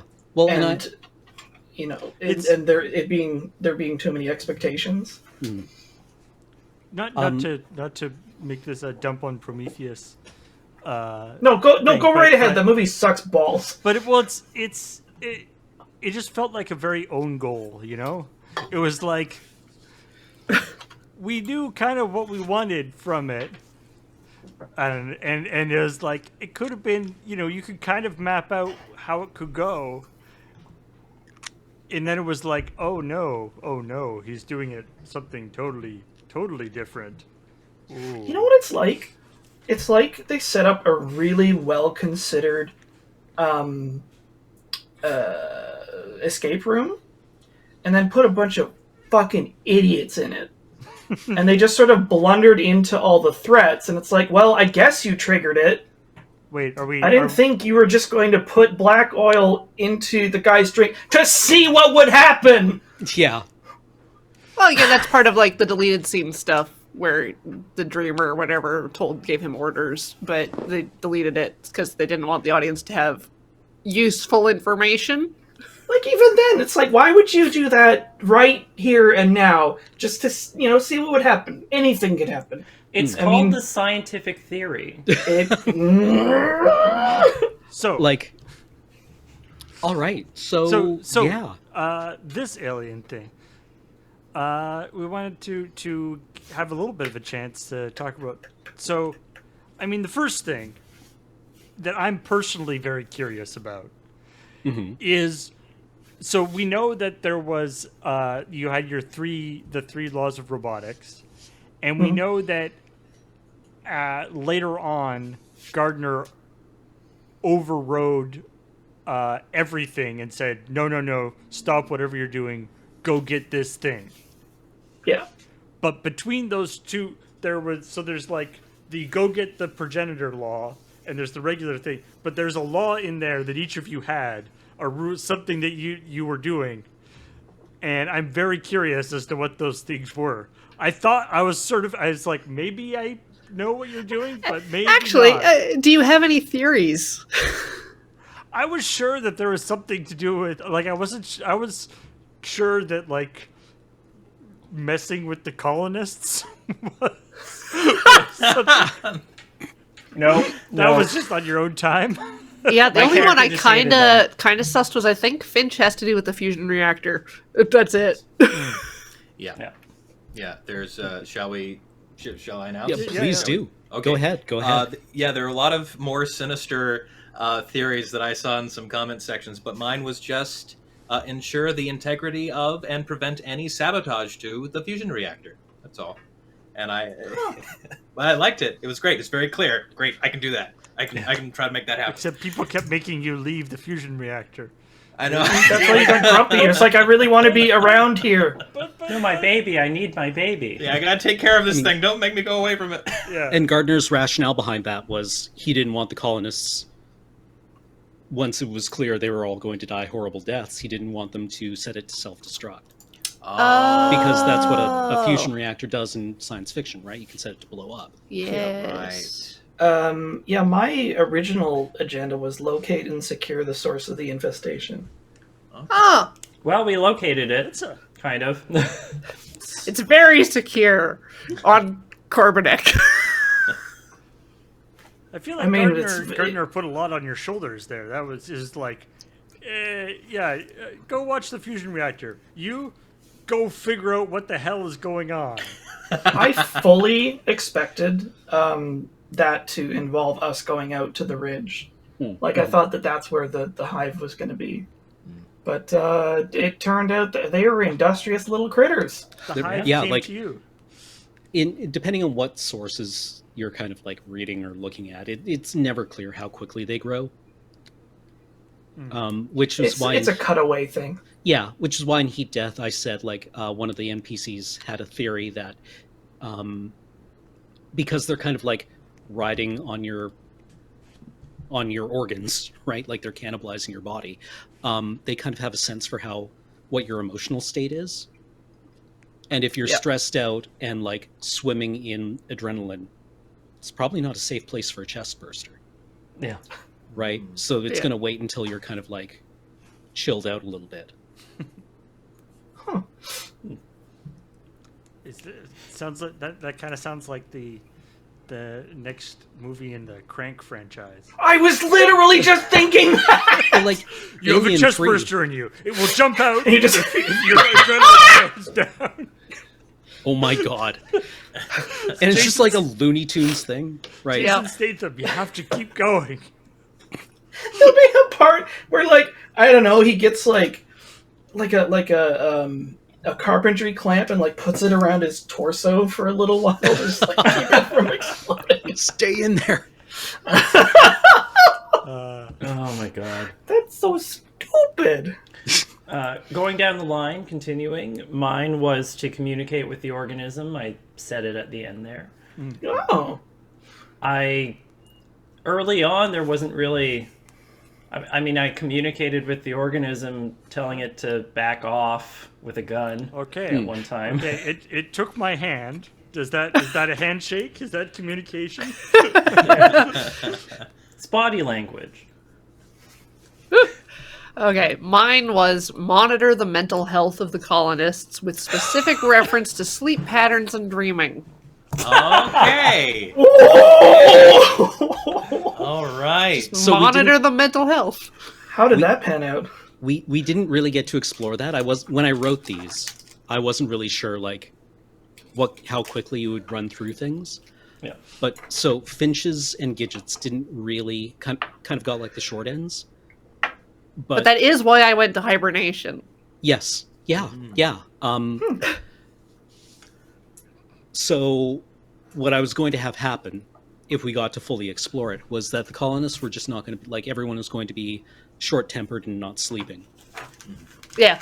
which is kind of like a secondary theme in some of the expanded universe stuff that the aliens like interfere with sleep patterns and people have Really? weird dreams around them. Cool. Spooky. If you Messing don't- with your REM sleep. Yeah, if you don't have enough problems when there's an alien on your ship, you're also not getting good sleep. It's But like come that kind on, of man. feeds into the like the I don't know, the Jungian shadow element of them, right? Like the- Right. What was Gardner's endgame anyway? He thought he was the Fisher King, right? He thought he would be healed by this thing, and like brought out by it.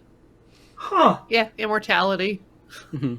So how did he figure out how? So he got put into stasis because he killed somebody. Pedger. Yeah, Although that person didn't seem to be as dead as. Very previously dead, thought. actually. They were pretty dead, but they didn't seem to have been thrown off a cliff. But I maybe mean he was. punted into the thing. Was Yeah. the Yeah. implication I was going for? Yeah. It was like Yeet! this thing wants what we know, huh? Yep. Okay, See well, ya. I have loading 0.00001%. Humanity restored. So yeah, how did he figure out the how to talk to people while in stasis thing? Because that's a good trick.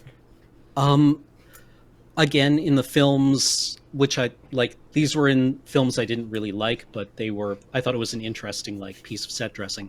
Is also another thing that I used in Heat Death was because the way that hypersleep works and the way that faster than light travel works in this setting, people dream in hypersleep.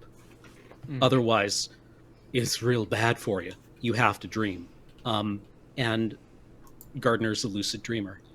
Yeah, and that's again the plot point from Prometheus that they cut. They didn't tell anybody about that, but it's David the robot, the Fassbender robot, was specifically there to interface with the dreams and take orders from the sleeping head of the Weyland-Yutani.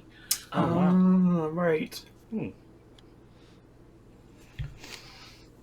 Yeah. This morning, I had a shower thought illumination as to what kind of backstory I kind of backfilled into Judith a bit.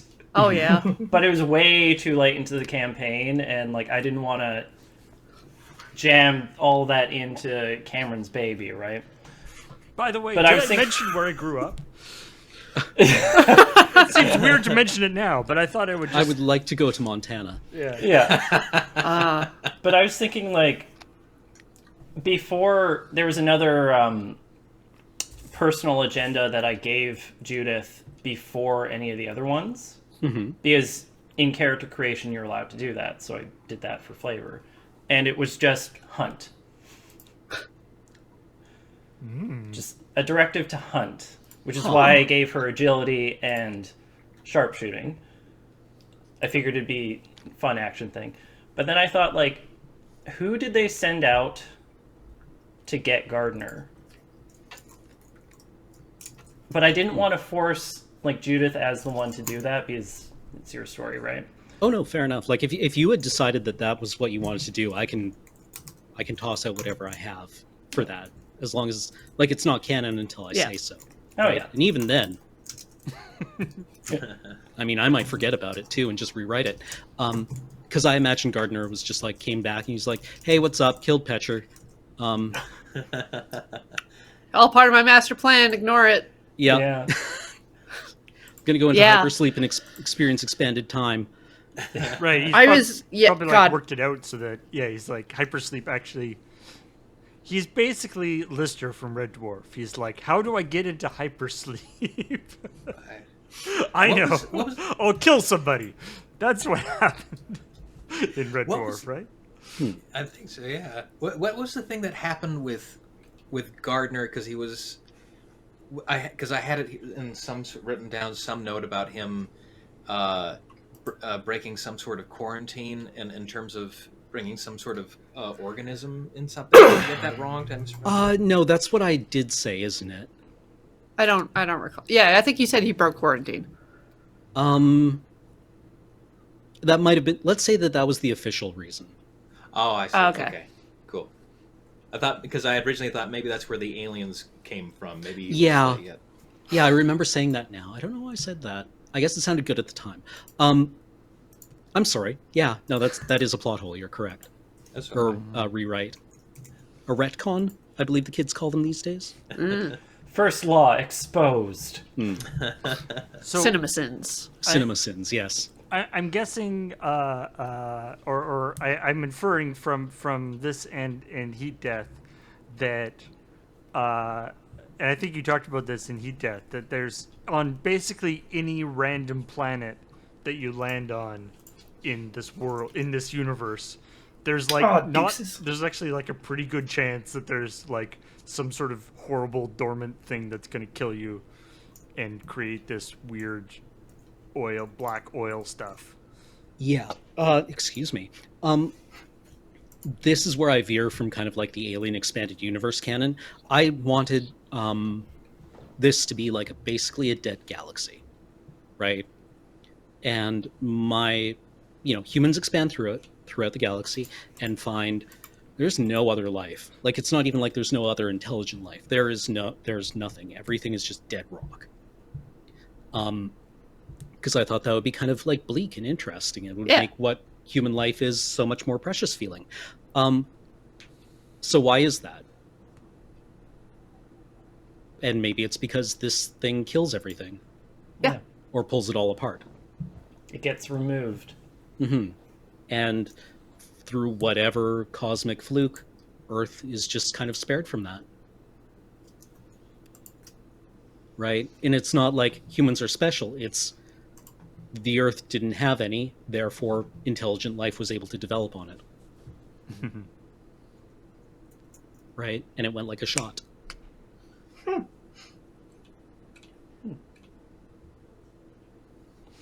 Were there any plot hooks that we definitely did not grab onto that you're like pulling your hair a little bit about? Come on. No, that's generally not how I roll, right? Like, I tend to build my worlds like, or my campaigns like, well, there's going to be like this cast of characters and they're going to have agendas and things that they want. And those are going to interact in certain ways. And if the players interact with them, cool. And if not, then I trust you to do the thing that you're doing.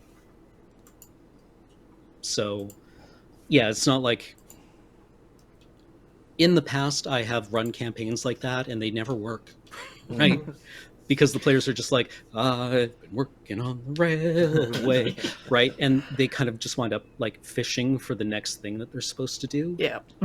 Instead of trying to, like, play... almost like instead of we're performers. role-playing a character.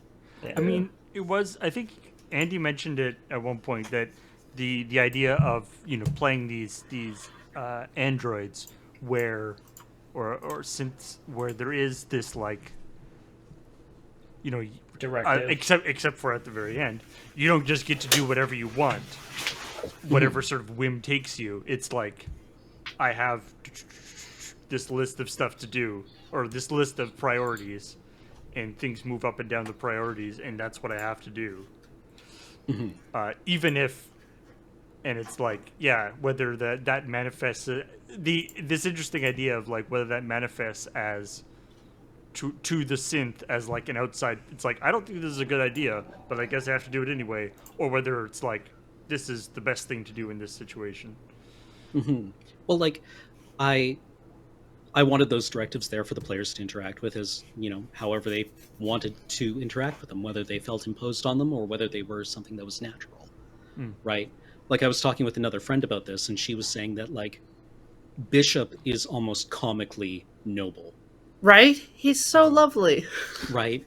And it doesn't seem to be imposed on him. It seems to be something that he's comfortable with and that he inhabits. Right? And I would love to see a paper or write a paper that looked at Ridley Scott's construction of synthetic human life and James Cameron's construction of synthetic human life. Specifically, Bishop and the Terminator from T2. Yeah. Which is like explicitly described as being inhuman in its rejection of toxic masculinity. Wow! That's Right. It's literally, yes. Like, Sarah Connor literally says, like, it will never get drunk and beat up John. It will never, like, yell at him. Right? It's utterly self-secure in what it is. It's a movie about fatherhood. I mean, they even show the like what it sees with its like it sees its little like list of priorities and stuff. Friend. Attack, friend. Yeah, I mean, it was interesting in the context of Bishop specifically because that entire thing is like an arc for him and Ripley, because she begins the movie extremely distrustful of him because of the first movie. Like, Ash, basically killed her whole crew, and she's like, you stay the fuck away from me. And by the end, To be fair, I feel like she's... but it's not undeserved. Oh, yeah, she comes by but- honestly. Yeah. Like, I think the first moment you sort of see that softening is when he's, like, trying to speak up, like, volunteering to, like, crawl through the vents, and there's this great, like, very brief little shot of Sigourney Weaver's face just being like, huh. Because Bishop doesn't actually get any. He doesn't have any like secret. No, he's directives. really straight on the up and up. Yeah, Like he he's- says what his deal is at the beginning, and it was true the whole time. Yep. Right. It was It was easier to send directives to Paul Reiser rather than. It was fascinating playing this game because at a certain point there was a lot of problem solving in terms of what do I do now, what is my responsibility, but also how do I react to the situation as an android as compared to a human being. And then the problem presents itself. Okay, all I need to know to solve this is to know what exactly it means to be human, and therefore I subtract that from whatever it is to be an android, and then I know what the difference is, and I just apply that. And it's like, oh, I can do this. I just have to solve this incredibly hard philosophical problem on the fly. Yeah, exactly. Yeah. Right? It's like the Leonard Nimoy playing Spock problem. Yes. Right? Because Spock, like, apart from being half human, but Vulcans aren't emotionless. They just suppress their emotions so they don't kick everyone apart. Yeah. Right? So, like, a lot of Leonard Nimoy's acting role in Star Trek is not emoting. Like, consciously not emoting. Which is pretty tough to pull up. Like it's that tough to pull that off and not just look like a bad actor who's just not doing what you're supposed to be doing. Yeah, it was. I was trying to be one of those sort of like analytical characters, but like still be interesting because it would be boring to just be like all logic. I did end up like being kind of purposefully shitty to a lot of the colonists. Well, like, and also the alien artificial people aren't. I mean, a couple of them are depicted as being, kind of like inhuman and rigid. But Ash, nobody thought Ash was a robot until they tried knocking his head off. Yeah, that's true. Right. Right? And Bishop is lovely, right? Yeah. As you said, Corey, he's a lovely person. But Yeah. the idea of like in the context of this thing with the idea that all androids are working under the 3 laws of robotics thing, and then that gets superseded, right? So now it's like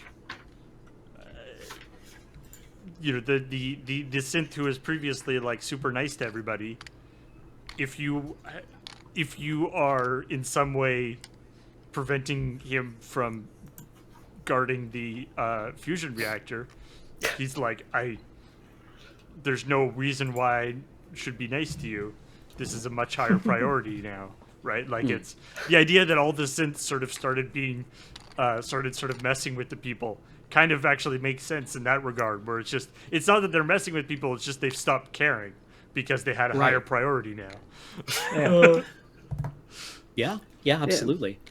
Going into this, I said I was going to base the character on Ted Lasso from the TV. And after character creation, I like rewatched the whole season and made notes like what my character would try to do, like make an impact, believe in people, try to unlock the inner ability and teamworky togetherness, and that kind of just went out the window. I'm sorry. What? That's not you. Well, But like, It's being a robot. yeah, like I think probably I could have expanded this to like 30 sessions and still had room to play. Yeah. But I mean, I do like these shorter sort of modules because you get to try more new ideas. I like that. I mean, I was talking about this the other day that sometimes it's okay for projects to be bookended and for a new one to start, because then you can like iterate on or try new things, and sometimes they're not going to work, but other times it's going to be awesome. Yeah, like I had a lot of fun here. Like 2 sequences in particular that I really enjoyed were Ross interviewing Finch and Midget, and like realizing that you had lied to him. How fucking terrifying must that have been? Right? Right. And being Oh, like, if I didn't know better, I'd say that Gidget lied to me. But that's impossible. Right? Oh yeah, Carver lied to us. What was that about? About which What he was part? expecting in the medical when he took Finch and I in there. Because he was like ready to go in guns blazing. As far as I know, he was just going in there to eliminate the parasite. But He like he was the lying quarantine about, was unsealed, and he he was wasn't lying about surprised. why quarantine hadn't been implemented. Is Kincaid just being an ass? It was like their line about like if they don't get this project back on track, Yeah. that the company would close you down, is not entirely true, because it's like a several $1 million installation at this point with hundreds of people involved, and it's behind schedule, but presumably you'll get there eventually. But it would just be a matter of replacing all the people in charge with people who are competent. So they were Yeah. literally like protecting their own jobs by not implementing a quarantine. I did love the like, okay, first thing we have to do is quarantine. And then they get to the place and it's like, oh. It's like already all ripped. It's like any quarantine point is that ship has sailed already. Yeah. Okay. I mean, like, I think there's probably a strategy that they could have used if they had, like, bent every sail to trying to contain the thing and hunting for it and put everyone on it. I think it's probably like, you read things about Aliens, the movie Aliens, and people are like, so if the Marines didn't have to unholster or didn't have to disarm themselves, they probably would have like just wiped out the Yeah, hive. easy. No? What? Who says that? I mean, I think there's a reasonable argument to be made that, like, even after a few of them were killed, they would have been able to, like, put a lot of hurt on them.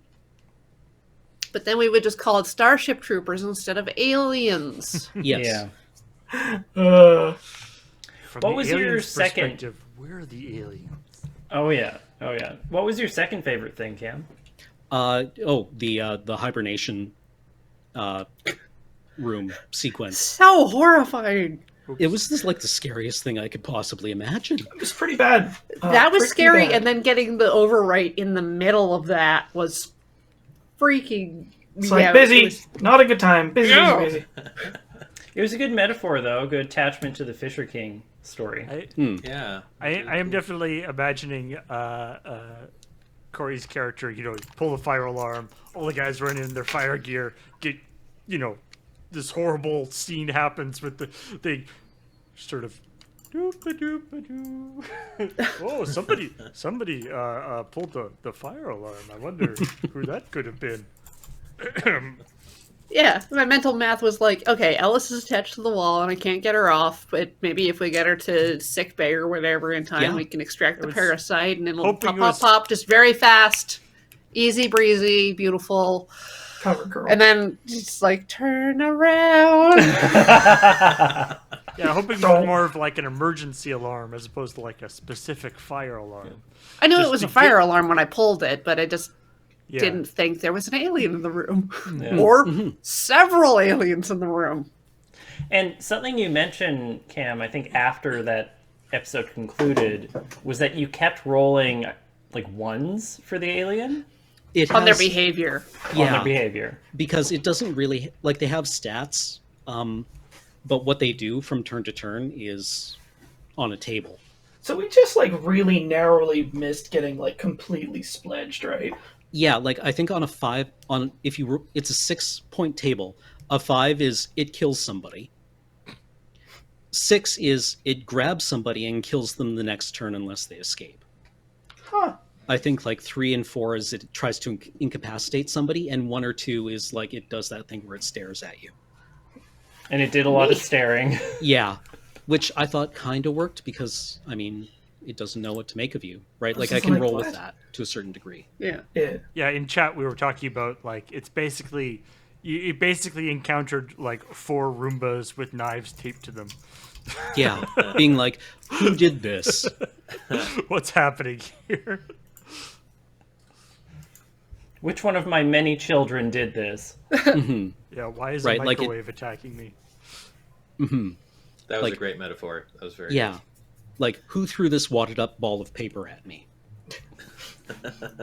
I'm going to find who is responsible for whatever this thing is. It was one of yous.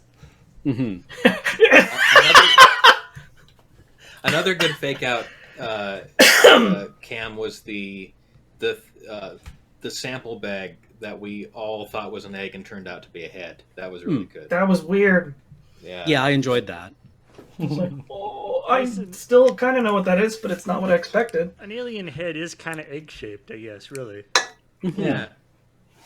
And like I also had this thing like if it played out differently and you encountered a living space jockey, I was going to have them be like, instead of roughly humanoid, they were going to have like the head with the trunk and then like this bulbous body and then 4 like long limbs and be vaguely tick-like. Ugh. Weird.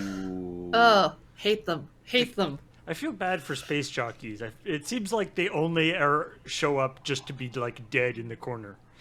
Yeah, right. I mean, like the one in Alien was dead for like, I don't know, they're fossilized. Yeah, long I time. want to see one just like, oh hey space jockey, hey guys, how's it going? Yep. Just kind of like, doing my thing. yeah, being Well, like you know, weird and just beaming on inscrutable, my thing.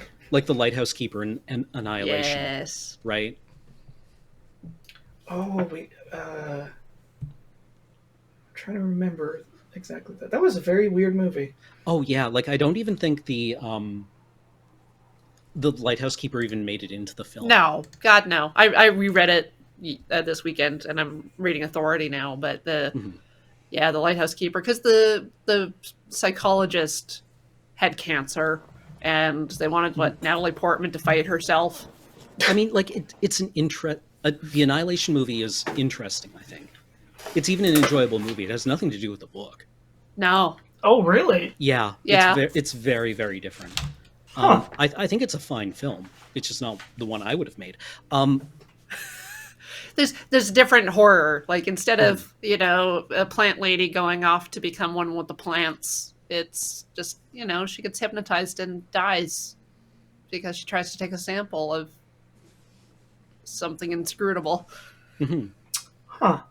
And anyway, like this isn't really a spoiler for the book, but there's this thing called the crawler, and all it does is it walks along next to a wall and leaves text behind it. Yeah. Huh. It just leaves the text scroll from Star Wars. No, it's like really biblical sounding, like the strangled fruit and death, and Yeah, it's very strange and like you will become evocative. undone and stuff That's like so that. weird. It's the lost pilot for Ghost Rider. It was You just like walk along beside it, like reading. right. Yeah. Kind of. Mhm. But it's like written in moss, like it leaves Oh. living text behind it. Cool. It's a fruiting body. It's like a fungus.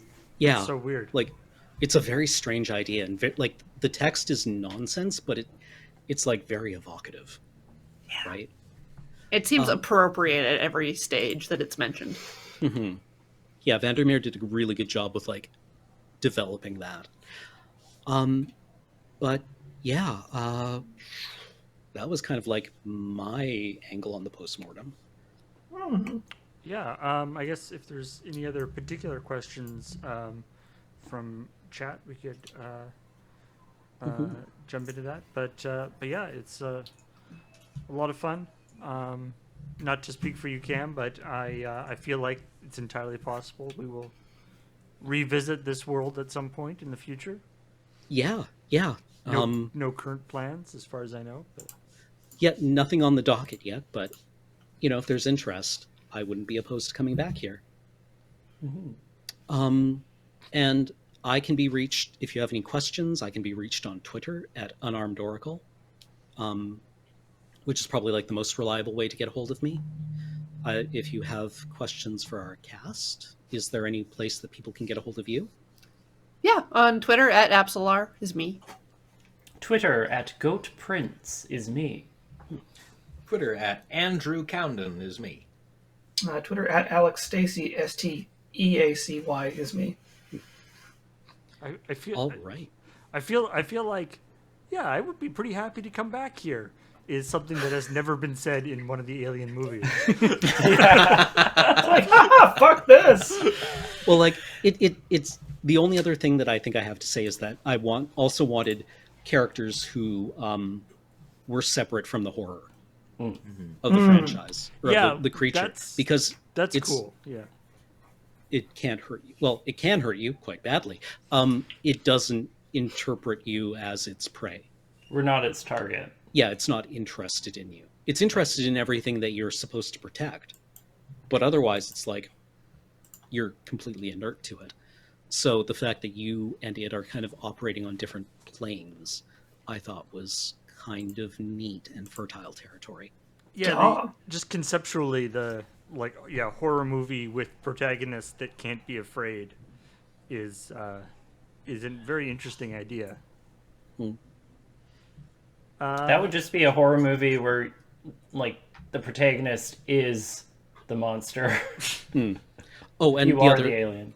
Sorry, I lied. One other thing. I also wanted you to have like all the knowledge from the films about what the alien is, because it's asking the players to pretend not to know what they are, I think That's tough. it's a tightrope. It's totally doable. But it's I mean, I didn't want to impose that on you in addition to You can playing do a in the- little bit of that. Like, you can be like, I know what that is, but my character doesn't. You can do something, but like, the further along you go, the more challenging it becomes to like keep up the ruse. Thank you for sticking with us through to the end, through this discussion of what we enjoyed and your thought worked and didn't work in First Law. So we'll catch you in the future and next week here for the first episode of Queer as Hell. See you then.